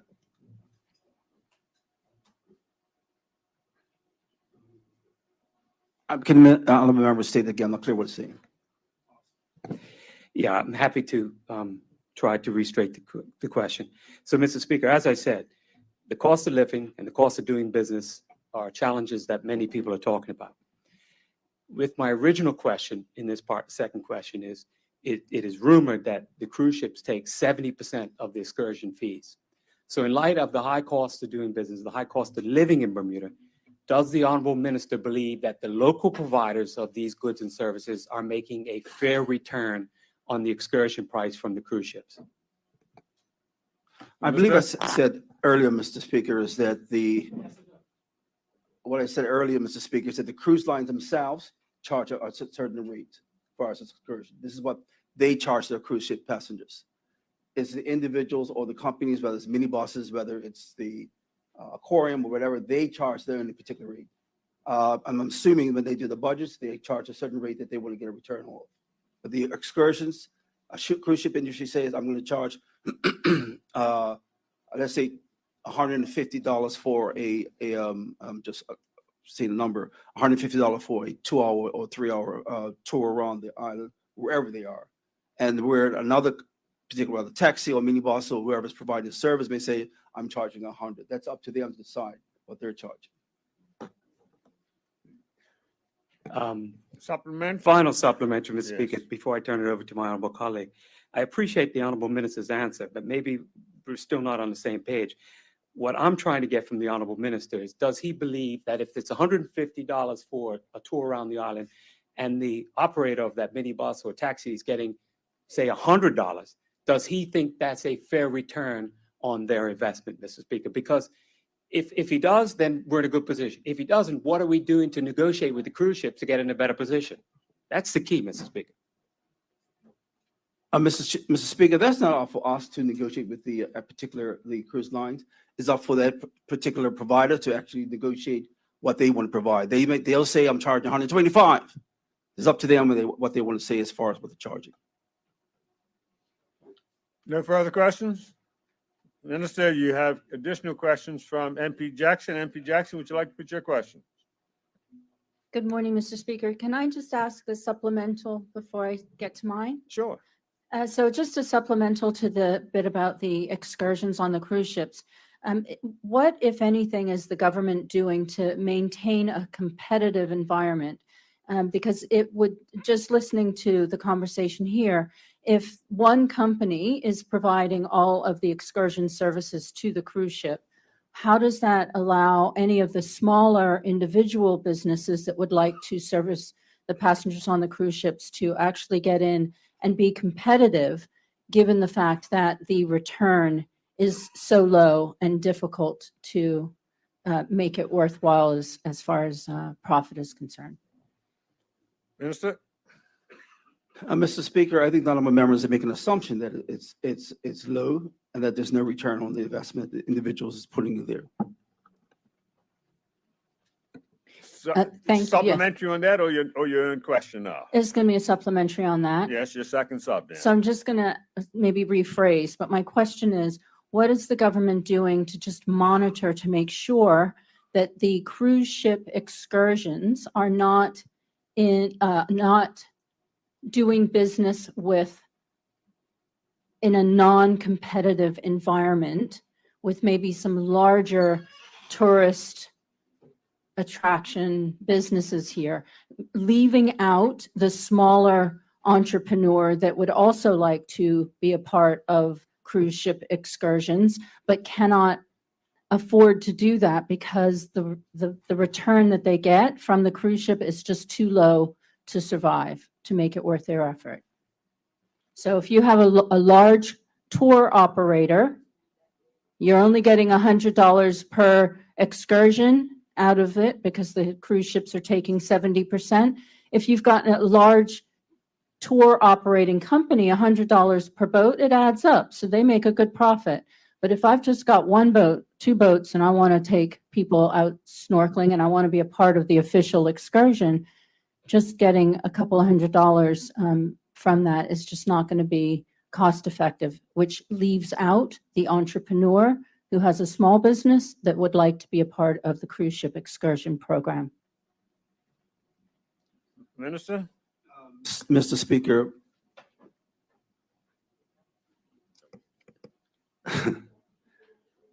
I remember speaking to a certain minibus driver not too long ago. They charged $7 to go from Dockyard to Horseshoe Bay. He said, "Wayne, I made $1,500 off my daily event this particular day." And the reason why the government over the years has been able to increase the number of passengers, and it's a dollar value times the number of passengers that they actually put out there. They have the right, and the ministry is also looking at whether we should actually allow a higher price to come out of Dockyard to Horseshoe Bay. And this is all part of our harmonization and modernization, which we are looking at right now. But the cruise ships charge what they want to passengers based on excursions. We have nothing to do with those type of things. Hey, your own questions now. I'm going to You used ask your my two own subs, questions, yes. Okay. So my first question is about on page 2, where there's a discussion about the 11.8 million in transport infrastructure taxes. And my question to the minister, Mr. Speaker, is I'm just curious what, if any, has been or will be invested in the Bermuda ground transportation infrastructure, in particular, any of the infrastructure to support better management and efficiency of our ferries, our buses, our public, our taxis, and our minivans, minibuses, etc. Minister? The actual infrastructure tax has been spent on quite a few things. As you know, we have had significant amounts of 40, matter of fact, 40 new electric buses over the last two years. We're also doing other things. We're looking at digital fare media, as you're aware of. I'm not sure if that's what you're talking about as far as managing the system. But we are also got ferries that's being upgraded, new ferries which we're looking at to be ordered. So this is all part of the infrastructure aspect of it. Supplemental? Yes. Yes. So just drilling down a little bit then, so if the infrastructure tax is being spent on those things, again, I ask, what infrastructure investment is being placed for the taxis, minibuses, and other public ground transportation to improve the efficiency, in particular at the cruise ship docks in Dockyard and the popular destinations such as Horseshoe Bay or any other places where our public ground transportation goes from the cruise ships, from cruise ship passengers? Minister? I'll be honest, Mr. Speaker, I'm clearly not sure what the honorable member is actually asking. Would you Are like you for her s- to restate it, or? Yeah, Could you restate your question, member? Yes, Mr. Speaker. We've had a number of issues, especially at the cruise ship terminals and dockyard in that environment where it's very difficult for cruise ship passengers and our public ground transportation to actually maneuver, especially with the increasing volumes of cruise ship passengers. My question is, what of the infrastructure tax or any other investment is being made to improve the efficiency of the ground transportation in the dockyard area for the cruise ship passengers when they get off the ship in dockyard and need our public transportation to get from one point to the other? What investments are being made or are projected to be made? Mr. Speaker, the honorable member speaks about ground transportation in Dockyard area. And if I believe if I want to understand from her is that she's saying that there are some challenges as far as is there any challenge on the infrastructure within Dockyard? I don't see that at all. What we do have is sometimes we have a smaller load, particularly when it comes to passengers getting off a ship at the same time. But we have made some improvements over that as far as getting additional transportation up there. But we're always spending money as far as infrastructure concerned up in, particularly when it comes to, like I said, the bus service or any ferries. Further question or supplementary? Yeah, I'm going to move on. I'll save Okay. it for the budget or something. All right. My other question is around the number of unexpected, yet it's every year, the cancellations that occur, usually due to weather. So we have cruise ships that cancel last minute, usually because of weather. My question to the minister is, what if anything, is being done to support or to compensate or to assist the public ground transportation that they have an expected revenue that they would like to generate from these cruise ships, and when they do not come in, what is the government doing to just assist and support the lost revenue when these cruise ships are canceled? Minister? Mr. Speaker, we did the same that the OBA did.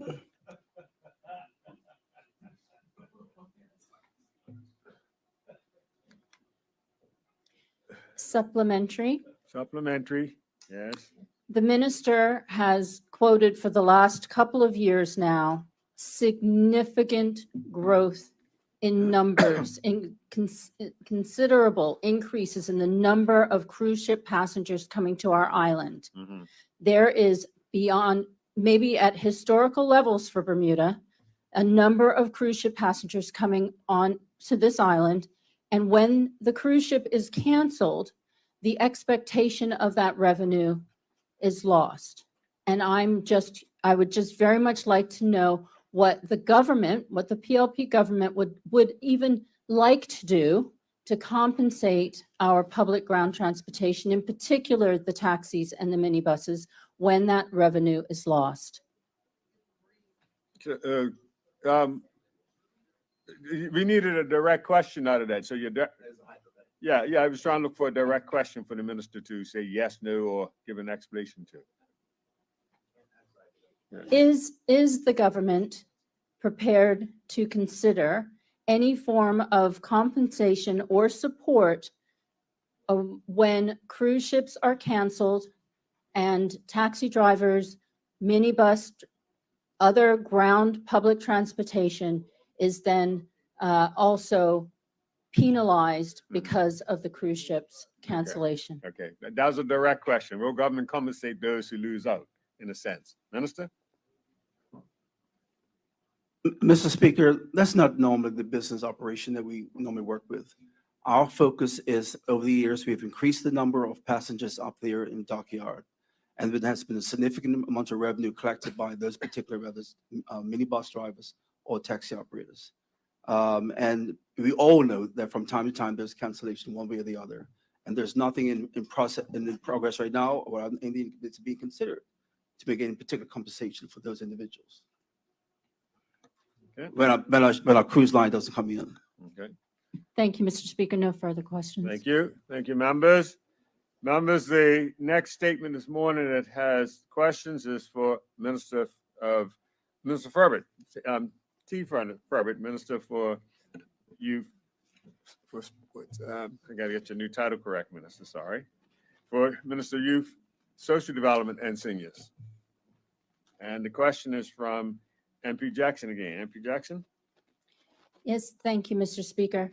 My first question focuses on I'd like to ask the minister, what are the projected increases in persons living with disabilities, especially given the fact that we are experiencing an increase in patients who are suffering because of non-communicable diseases? Okay. Minister. Thank you, Mr. Speaker. The only statistics we have on persons with disabilities is in the last census, which is of 2010. Hence the reason for us doing it was 2010. 2016 didn't capture new numbers. Hence the reason why we're doing the disability register, to be able to capture that information and to assist with making projections. Supplementary. Yes, Mr. Speaker, is the minister and the department, the ministry, prepared for the potential of significant increases in the population of people who are living with disabilities? Minister. Mr. Speaker, I can't speak to the preparation, hence the reason again for the disability register, so that we can, as a government, look at projections for being prepared. Supplementary or new question? New question. Go ahead. It actually segues into the disability register, or the register for those living with disabilities. So can the minister just confirm that the registry then will be collecting data, and whether that data, of course, will be protected and private? And also if and that's my question. Okay. Excuse me. Minister. Thank you, Mr. Speaker. Yes, we are working closely with PIPA to make sure that that information is kept confidential. Supplementary. Maybe a new question, Mr. Speaker. New question, right here. But it's still dealing with the registry. So right now, it sounds as though the government is collecting a lot of data, but I'd like if the minister might be able to just give us a clue of the kinds of policies, services that would then be disseminated out to those who are living with disabilities. So is there any indication of what the client, the patient will get? Versus right now in this statement, it's talking about collecting data, but I'm just curious what information or services the government will be projecting out to clients. Okay, Minister? Thank you, Mr. Speaker. On page 4 of the statement, it speaks for the collection of data to inform policies and decisions in key areas such as healthcare, education, employment, and accessibility to advance being inclusive. So we'll be looking at policies surrounding those key areas. Yeah. Supplementary or? I'll leave it alone as a Okay, work in no project. problem. process. Thank you. Thank you, members. Now, the last statement, Minister of Health, there's also questions for you and MP Dunkley. Thank you, Mr. Speaker. Thank the Honorable Minister for the statement in regards to sustainability and national digital health strategy. First question to the Honorable Minister on page 2 of the statement. The Honorable Minister talks about the Bermuda Healthcare Strategy 2022-2027, and it says it sets out 8 strategic principles that are intended to set us on a new path towards an equitable, accessible, and sustainable healthcare system, and then lists the 8 principles behind it.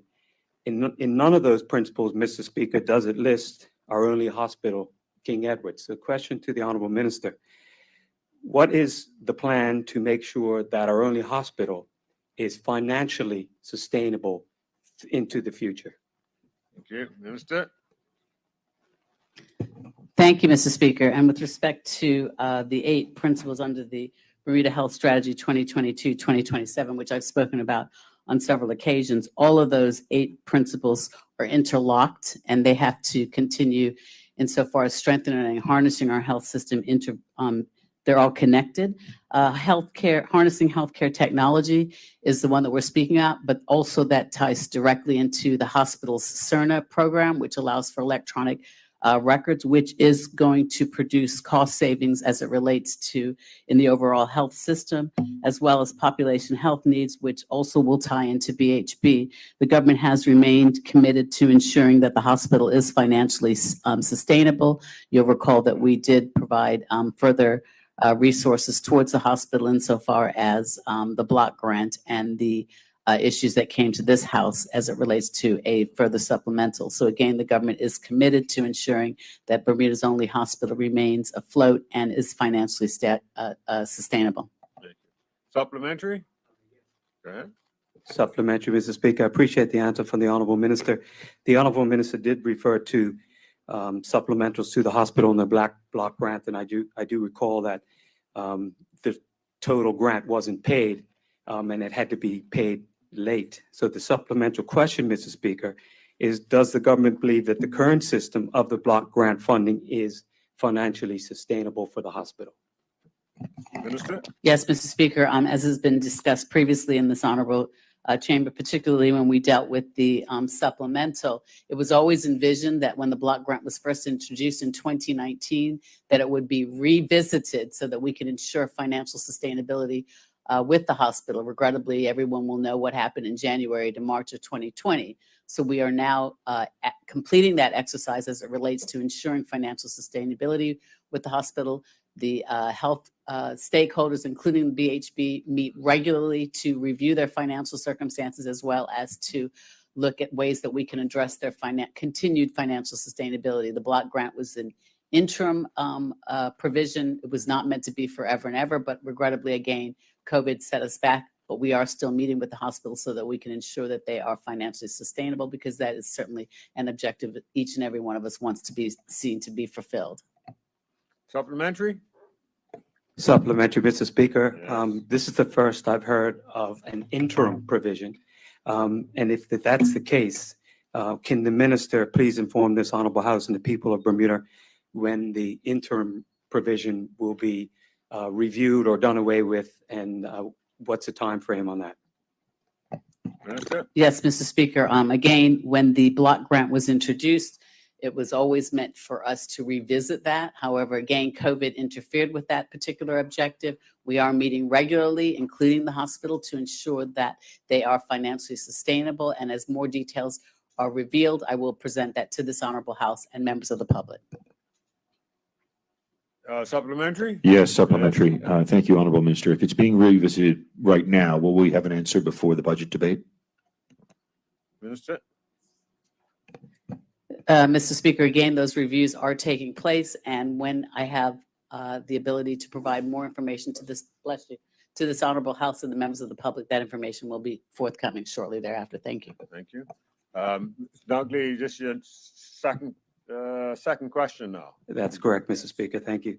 Honorable Minister, on page 9 of your statement, you talk about the current state assessment revealed an openness to change and an enthusiasm for digitalization by health stakeholders. However, concerns about the fragmentation of the island's health system and clinical care also surface, as well as the impacts on costs. And it goes on. Question to the Honorable Minister: what does the minister believe will be done, or what is the plan to deal with the fragmentation that is a concern as stated in the statement? Minister? Thank you, Mr. Speaker. Mr. Speaker, as was revealed with respect to next steps, these were things that were obviously uncovered during the review of our current system as it relates to health informatics and so forth. And part of the next steps, as is indicated in the statement, relates specifically to the national approach of digital health, which will help to empower the people to actively participate in their health, optimize the processes and the reduction of administrative burden. That is certainly one of the key areas of the next steps as it relates to the National Digital Health Strategy. So no doubt, once the working groups and the governance structure start meeting, now that the National Digital Strategy has produced, one of those matters speaks specifically to enabling the optimization of processes and the redirection of administrative burden, which will help to address some of this fragmentation that we're seeing currently in the system as identified in this ministerial statement. Thank you. Supplementary or no further questions? Thank you. Members, that brings us to a close of question period this morning, and we thank you for your participation.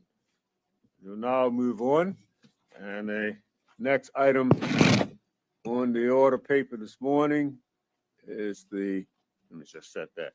Sorry. The next item is congratulations and obituary speeches, and I'm just resetting the clock. And Premier, I see you rise. Would you like to make a contribution at this time? Thank you very much, Mr. Speaker. Go right ahead. Mr. Speaker, I rise on a sad note, and I'd ask the Honorable House to please send a letter of condolences to Mr. Gary Phillips and Jennifer Phillips, and I will associate the whole House with the statement on the passing of Miss Patricia Ann Phillips, the wife of Mr. Gary Phillips, the mother, Jennifer Phillips. We would all know Mr. Gary Phillips from his work in previously tourism and work with both governments. I've associated the whole House.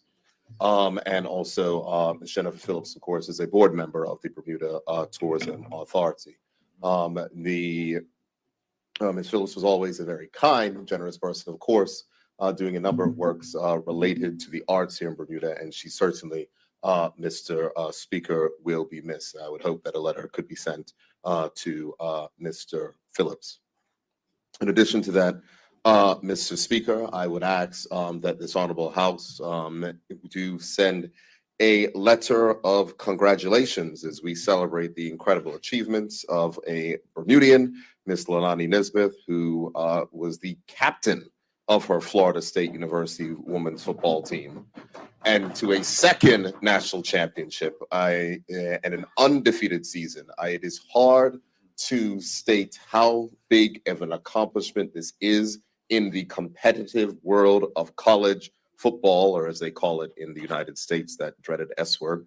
But Football is acceptable. Mr. Speaker, quite all you right. don't notice In I this did not chamber- say the word. In this chamber, football will do. However, Division I college football in the United States is incredibly competitive.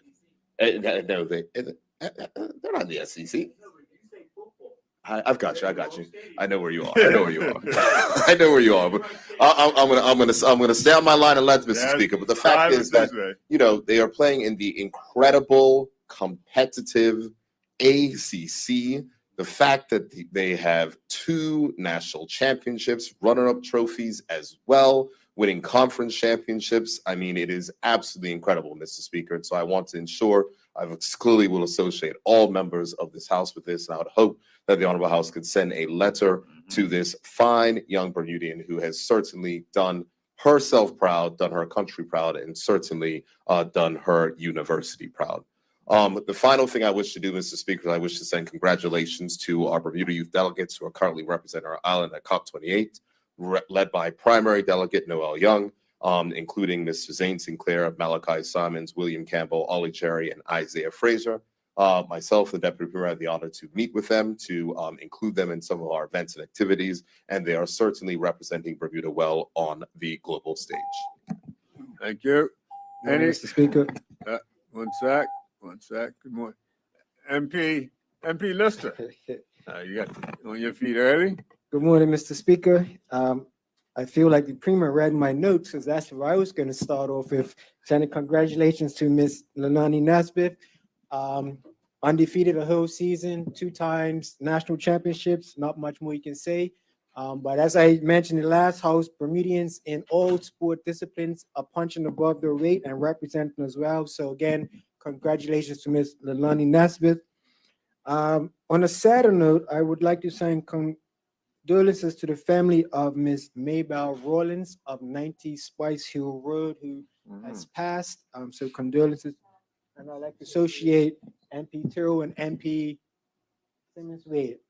I would also, on a lighter note, send congratulations to Mr. Hewitt Taylor, who was selected by the Bermuda Educators Network as the Outstanding Teacher of the Year.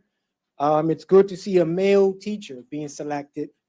Too often we hear that there are not enough positive male role models in our school system. So it's good to see that one has been selected as the Outstanding Teacher of the Year.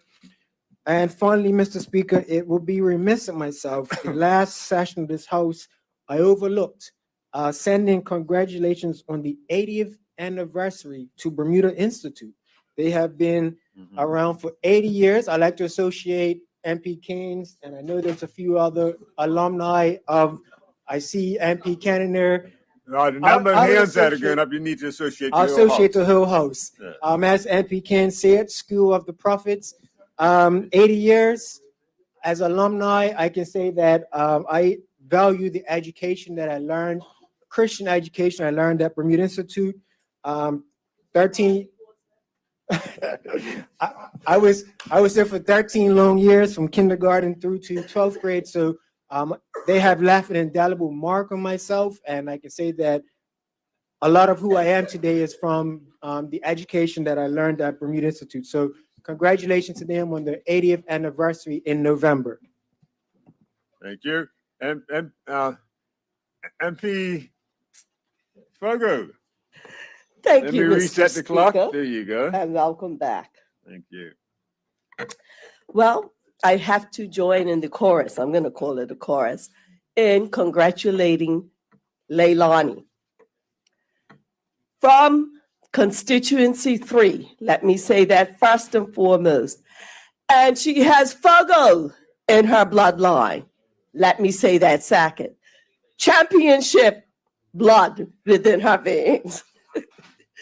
Yes, she has, as been said, done her university extremely proud. No doubt their success and their championship success can be attributed to her, I guess, football talents. We don't call it soccer in Bermuda. Her football talents and her as a teammate, her ability to be able to work extremely well, because in her last session, she was, and I think she's been captain for 2 years of that team, of that football team.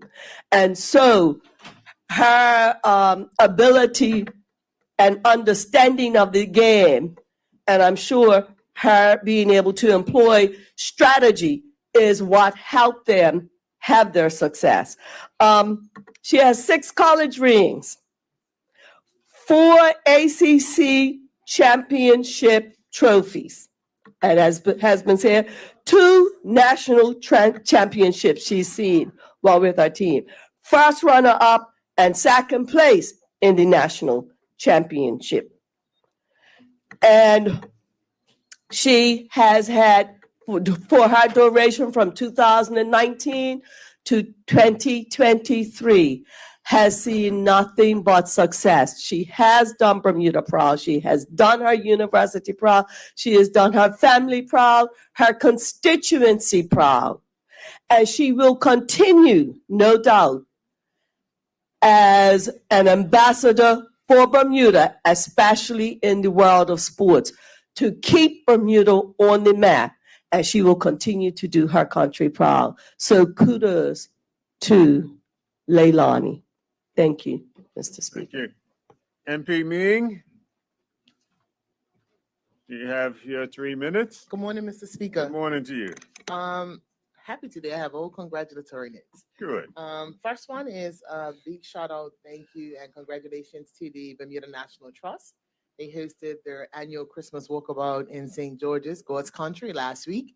It's that one Friday of the year. I think the island tilts and leans down toward the eastern end. A successful event. Thank you to the organizers. Thank you to the businesses. Thank you to the museums. Thank you to the participants. And thank you to the persons who just come out to support the event. Mr. Speaker, I'd also, this one warms my heart. Bermuda 2024 Rhodes Scholar is none other than our Teray Toe, a young lady who I believe is definitely going places. The future looks bright, and we wish her all the best. I think this is just to associate the House with the comments. Yes. I believe that she is going places, and as her leaders, we owe it to her to support her. But she is a very bright, a very keen young lady who definitely has no problem telling you what she thinks. And that's kind of one of the things I think I like about her. She is very straightforward. So we wish her all the best. And like I said, I believe this is just the beginning for her. And I'd also like to be associated with the comments for Mr. Hewitt Taylor. I know Mr. Taylor, he tutored one of my daughters at one point, and he has a passion for mathematics, but he has a greater passion to see the children when they actually get something in the mathematical realm. Like he thrives on that. That was what he loved.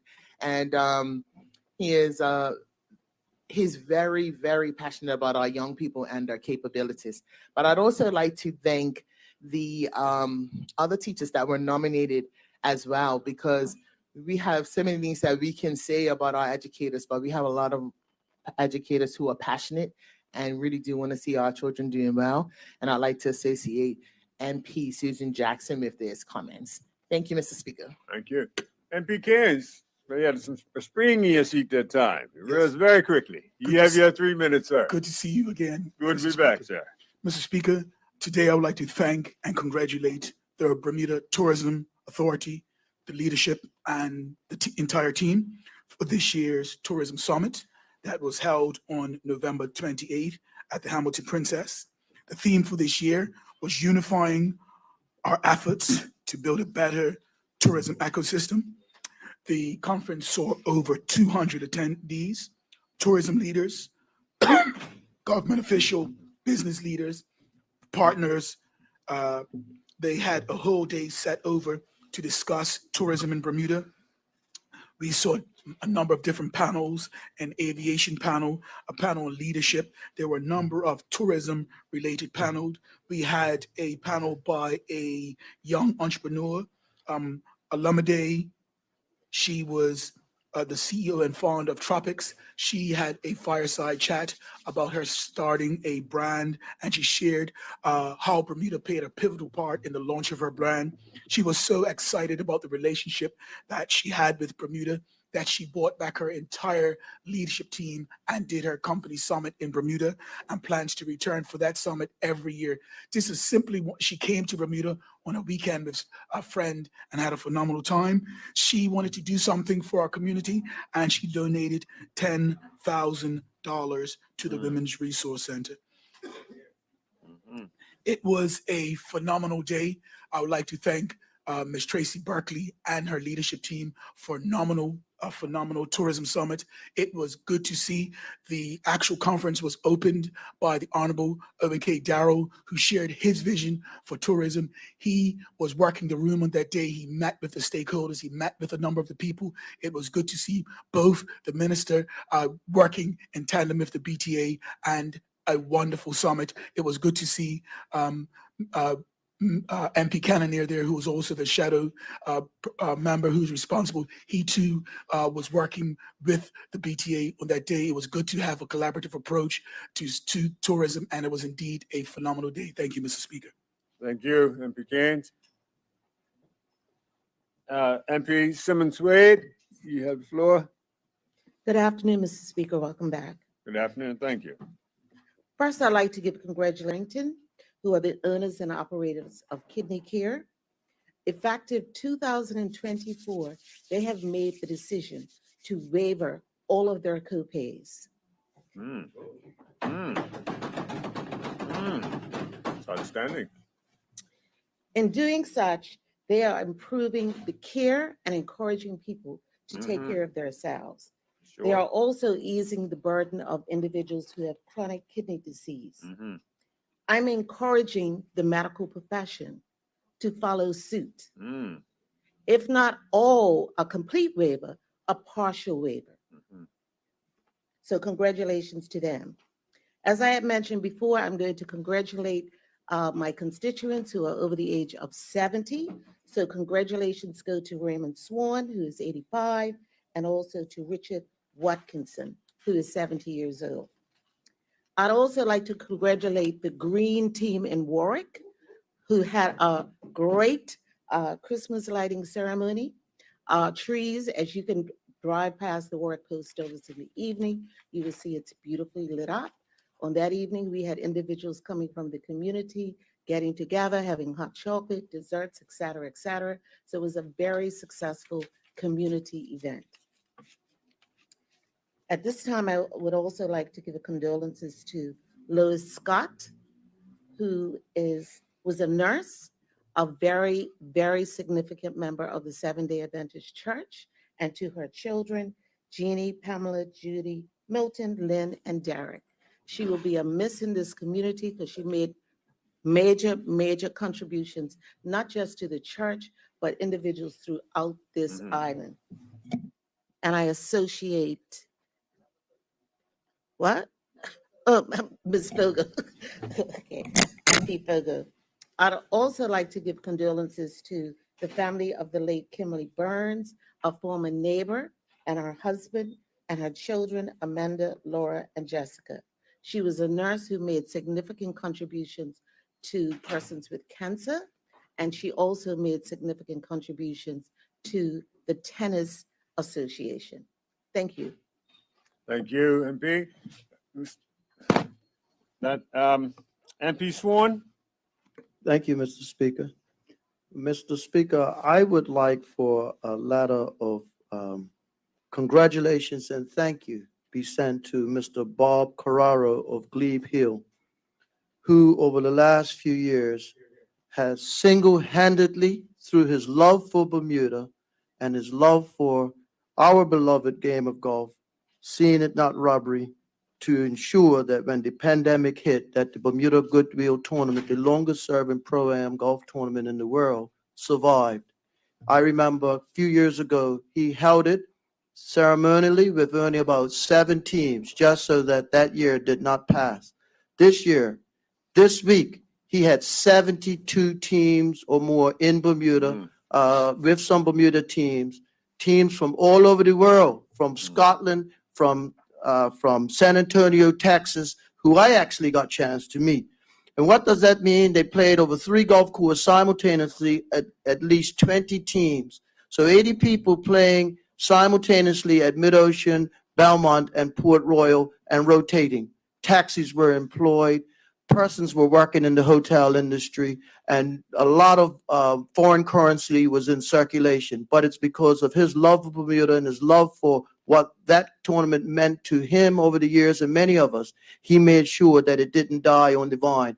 And he deserves a huge, huge, huge thank you because it's about relationships. He leveraged his relationships to ensure that a tournament that was started over 70 years ago survived and will continue to thrive. I'd like to be associated with some condolences offered to Gary Smith of Ferry Reach, who passed away, his family, to Miss Patricia Phillips's family, my former school teacher at Berkeley, Mr. Gary Phillips, and my colleague, his daughter Jennifer, and also recognize that Leilani Nesbitt is probably the greatest all-round athlete in Bermuda.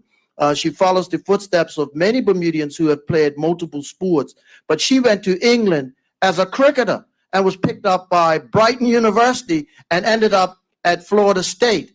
And she joins a long list of some great athletes in America who can claim a national championship at Division I level, and that's no mean feat. And if you look at those list of persons of what they've accomplished, only great things have come their way following that great achievement. So kudos to her and her supportive family, especially her grandparents and her mom and her family that love her dearly, and the community of which she comes from. And finally, young Mr. Ryan Parentship was called to the bar, and I would like a letter sent to him and his family. Thank you.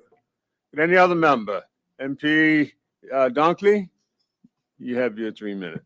Thank you, Mr. Speaker. Mr. Speaker, I'd like to be associated with the congratulations to Mr. Robert Carrero for the Goodwill Tournament. As the honorable member Kim Swan has said, I've known Bob for many, many, many, many years, and I know how his love for Bermuda has gone on probably for the 35 or 40 years that he's had residence in the island. He's not Bermudian, but I would safely say that he has helped pump into the island millions and millions of dollars through the various events and people that he's brought to the island. So it is indeed heartening for me, and it must be very heartening for the honorable member Swan and with putting his golf hat on to see that the goodwill come back, because I can remember the good old days when we had a large amount of teams. So it's great to see it being rejuvenated again. The commerce coming to the island.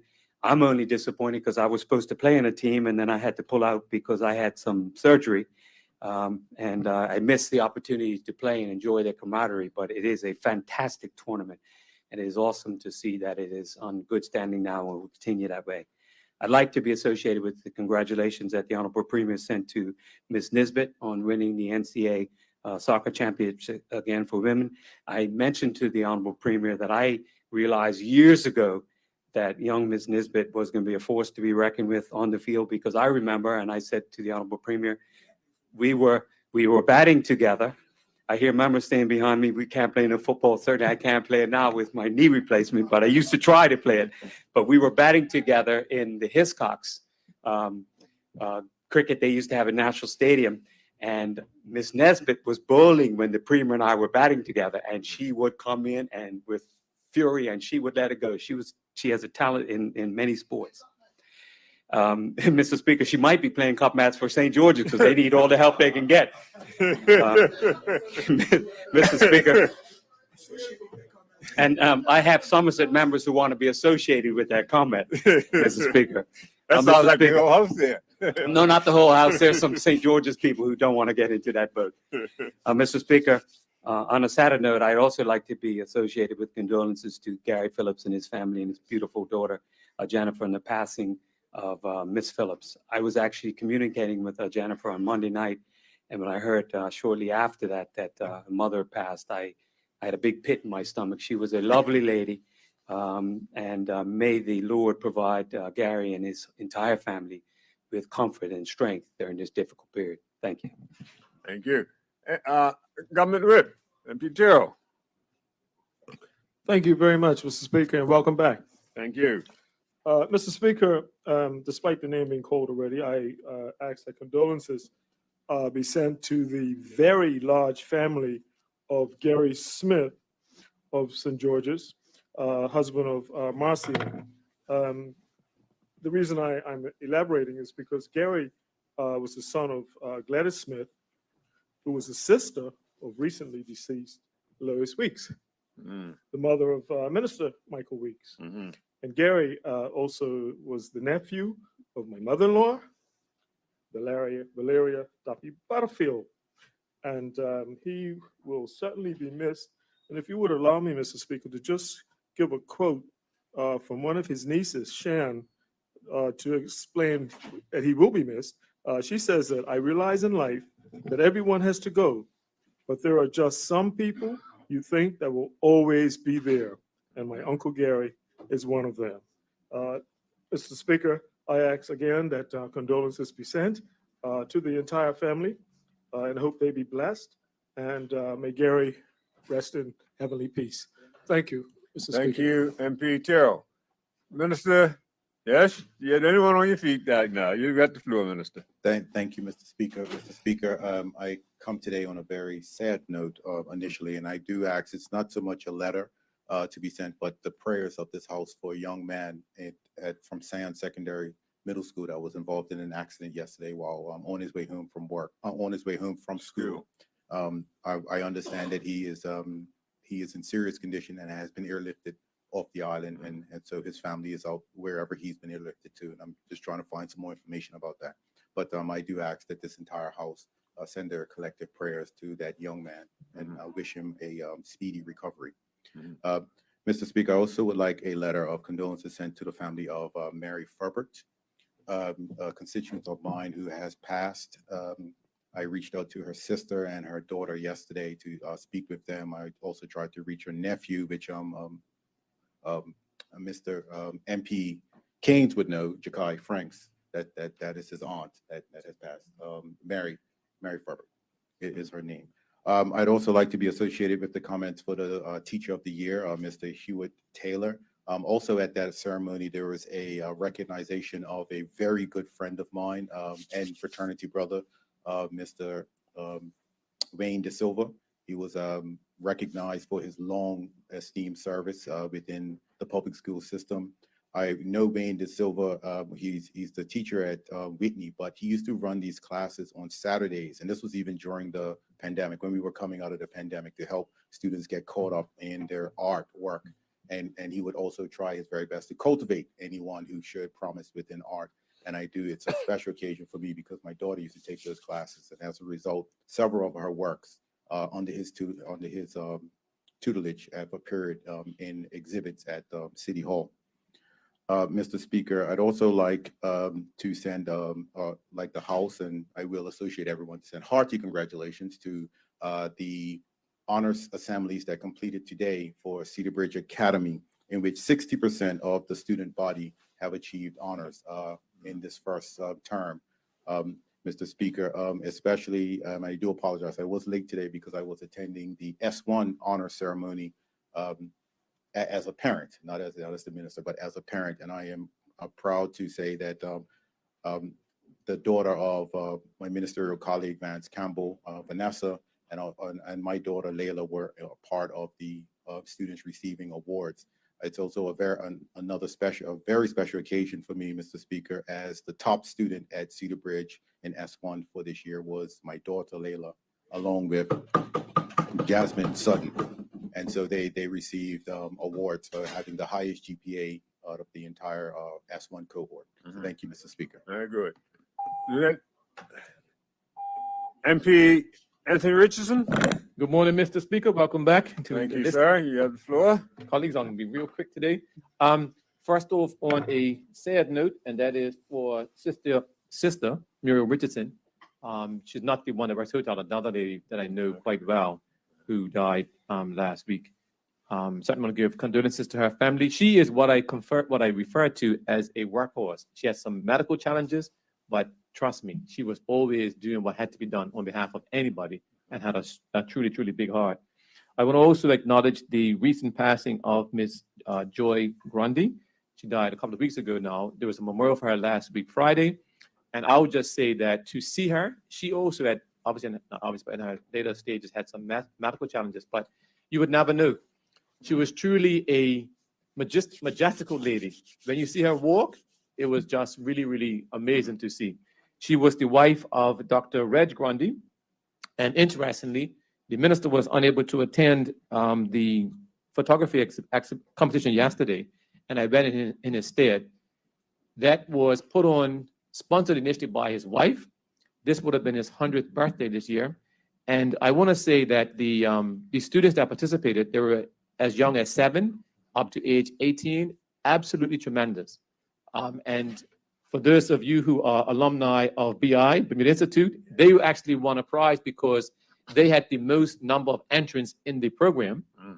And became making me smile now. And what was even more refreshing is that there was a young man, his name Josiah Toll, who actually won all these prizes.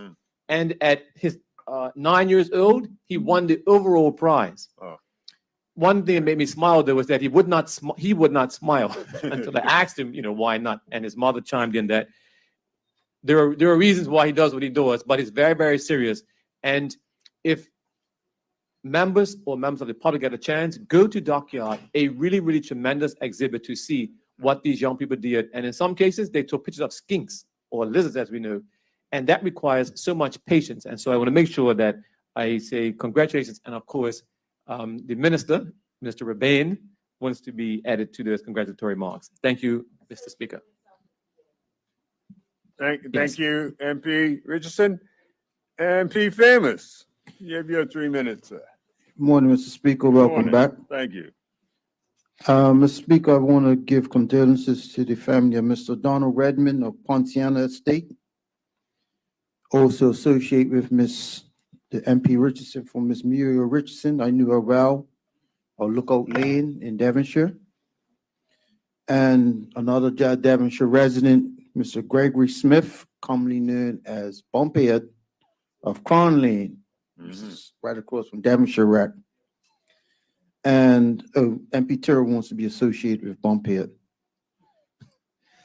And Miss Charlita Louise Warren of the Webb clan. She is one of the daughters of the great Tisha Strutt. Anybody knows Tisha Strutt knows he has contributed greatly to Bermuda's birth rate. Mr. Speaker, I also want to give a short plug for Devonshire Church. They're having a candlelight service this Sunday. And this one is going to be slightly different because they're going to be honoring the young men that have spent the weekends for the last couple of years helping to keep Devonshire as clean as possible, cutting trees and helping out neighbors. So I want to just give a plug to Reverend J. Reverend J. Tucker. Even though he's a Liverpool fan, I look across that because he does a lot to ensure that the young people of the community are recognized. So thank you, Mr. Speaker. Thank you. Deputy Speaker, how are you this morning? Thank you, Mr. Speaker. Mr. Speaker, I would like to be associated with the remarks of condolences to the family of Gary Smith and Patricia Phillips, Gary Phillips's wife. Sadly, she's gone. But Mr. Speaker, I would like for this House to send condolences to David Rolston. David, when he came to Bermuda back probably the 80s, 70s and 80s, he played football for St. George's Scouts. I think that's the only team he played for. And he was a hard, and let me say this, and I say this respectfully, a hard white boy. You didn't run into David too easy. He was rough. And but all of it. No, David, and I said it respectfully. David was a diehard good guy. In fact, when we got in trouble at Ocean View, we went and got David. David came, bailed us out. When we got in trouble down St. George's Golf Course, exactly. He came and fixed us down St. George and never asked for a dime. Always willing to share his knowledge with everybody. That's one guy that will be sorely missed by his wife Kathleen and his two children, Mr. Speaker. And I will associate the Honorable Michael Dunkley and Kim Swan. Thank you, Mr. Speaker. Thank you, Deputy. Does any other member wish to make a contribution at this time? There none other? Before we move on, I'd just like to add my comments to a few of the condolence comments this morning. Firstly, the condolences to Mr. Gary Phillips and the passing of his wife. Mr. Phillips was a former teacher of mine back in high school, and we've always had a good relationship, so I feel for his loss and want him to express those condolences. And on a lighter note, the congratulations that have been expressed to Ms. Toll, young Ms. Toll, on exceeding the Rhodes Scholar. I've had interaction with her over the years of some of her community activities she's done as a young person, so I think it's a great honor and reward for her to be recognized in this way. And of course, to the Bermuda Institute on the 80th anniversary, and we know the contribution that they've made to Bermuda, not only academically, but spiritually, and growth of our young people, and we encourage them as they continue to do well and offer their services to our community. With that said, we now move on, and it looks like the clock is very much on that period that I think it would be best that we rise right now and continue after the lunch break. Madam AG? Thank you, Mr. Speaker. I move that we adjourn for lunch until 2 p.m. Are there any objections to that? I believe there aren't. The House now stands adjourned until 2 p.m.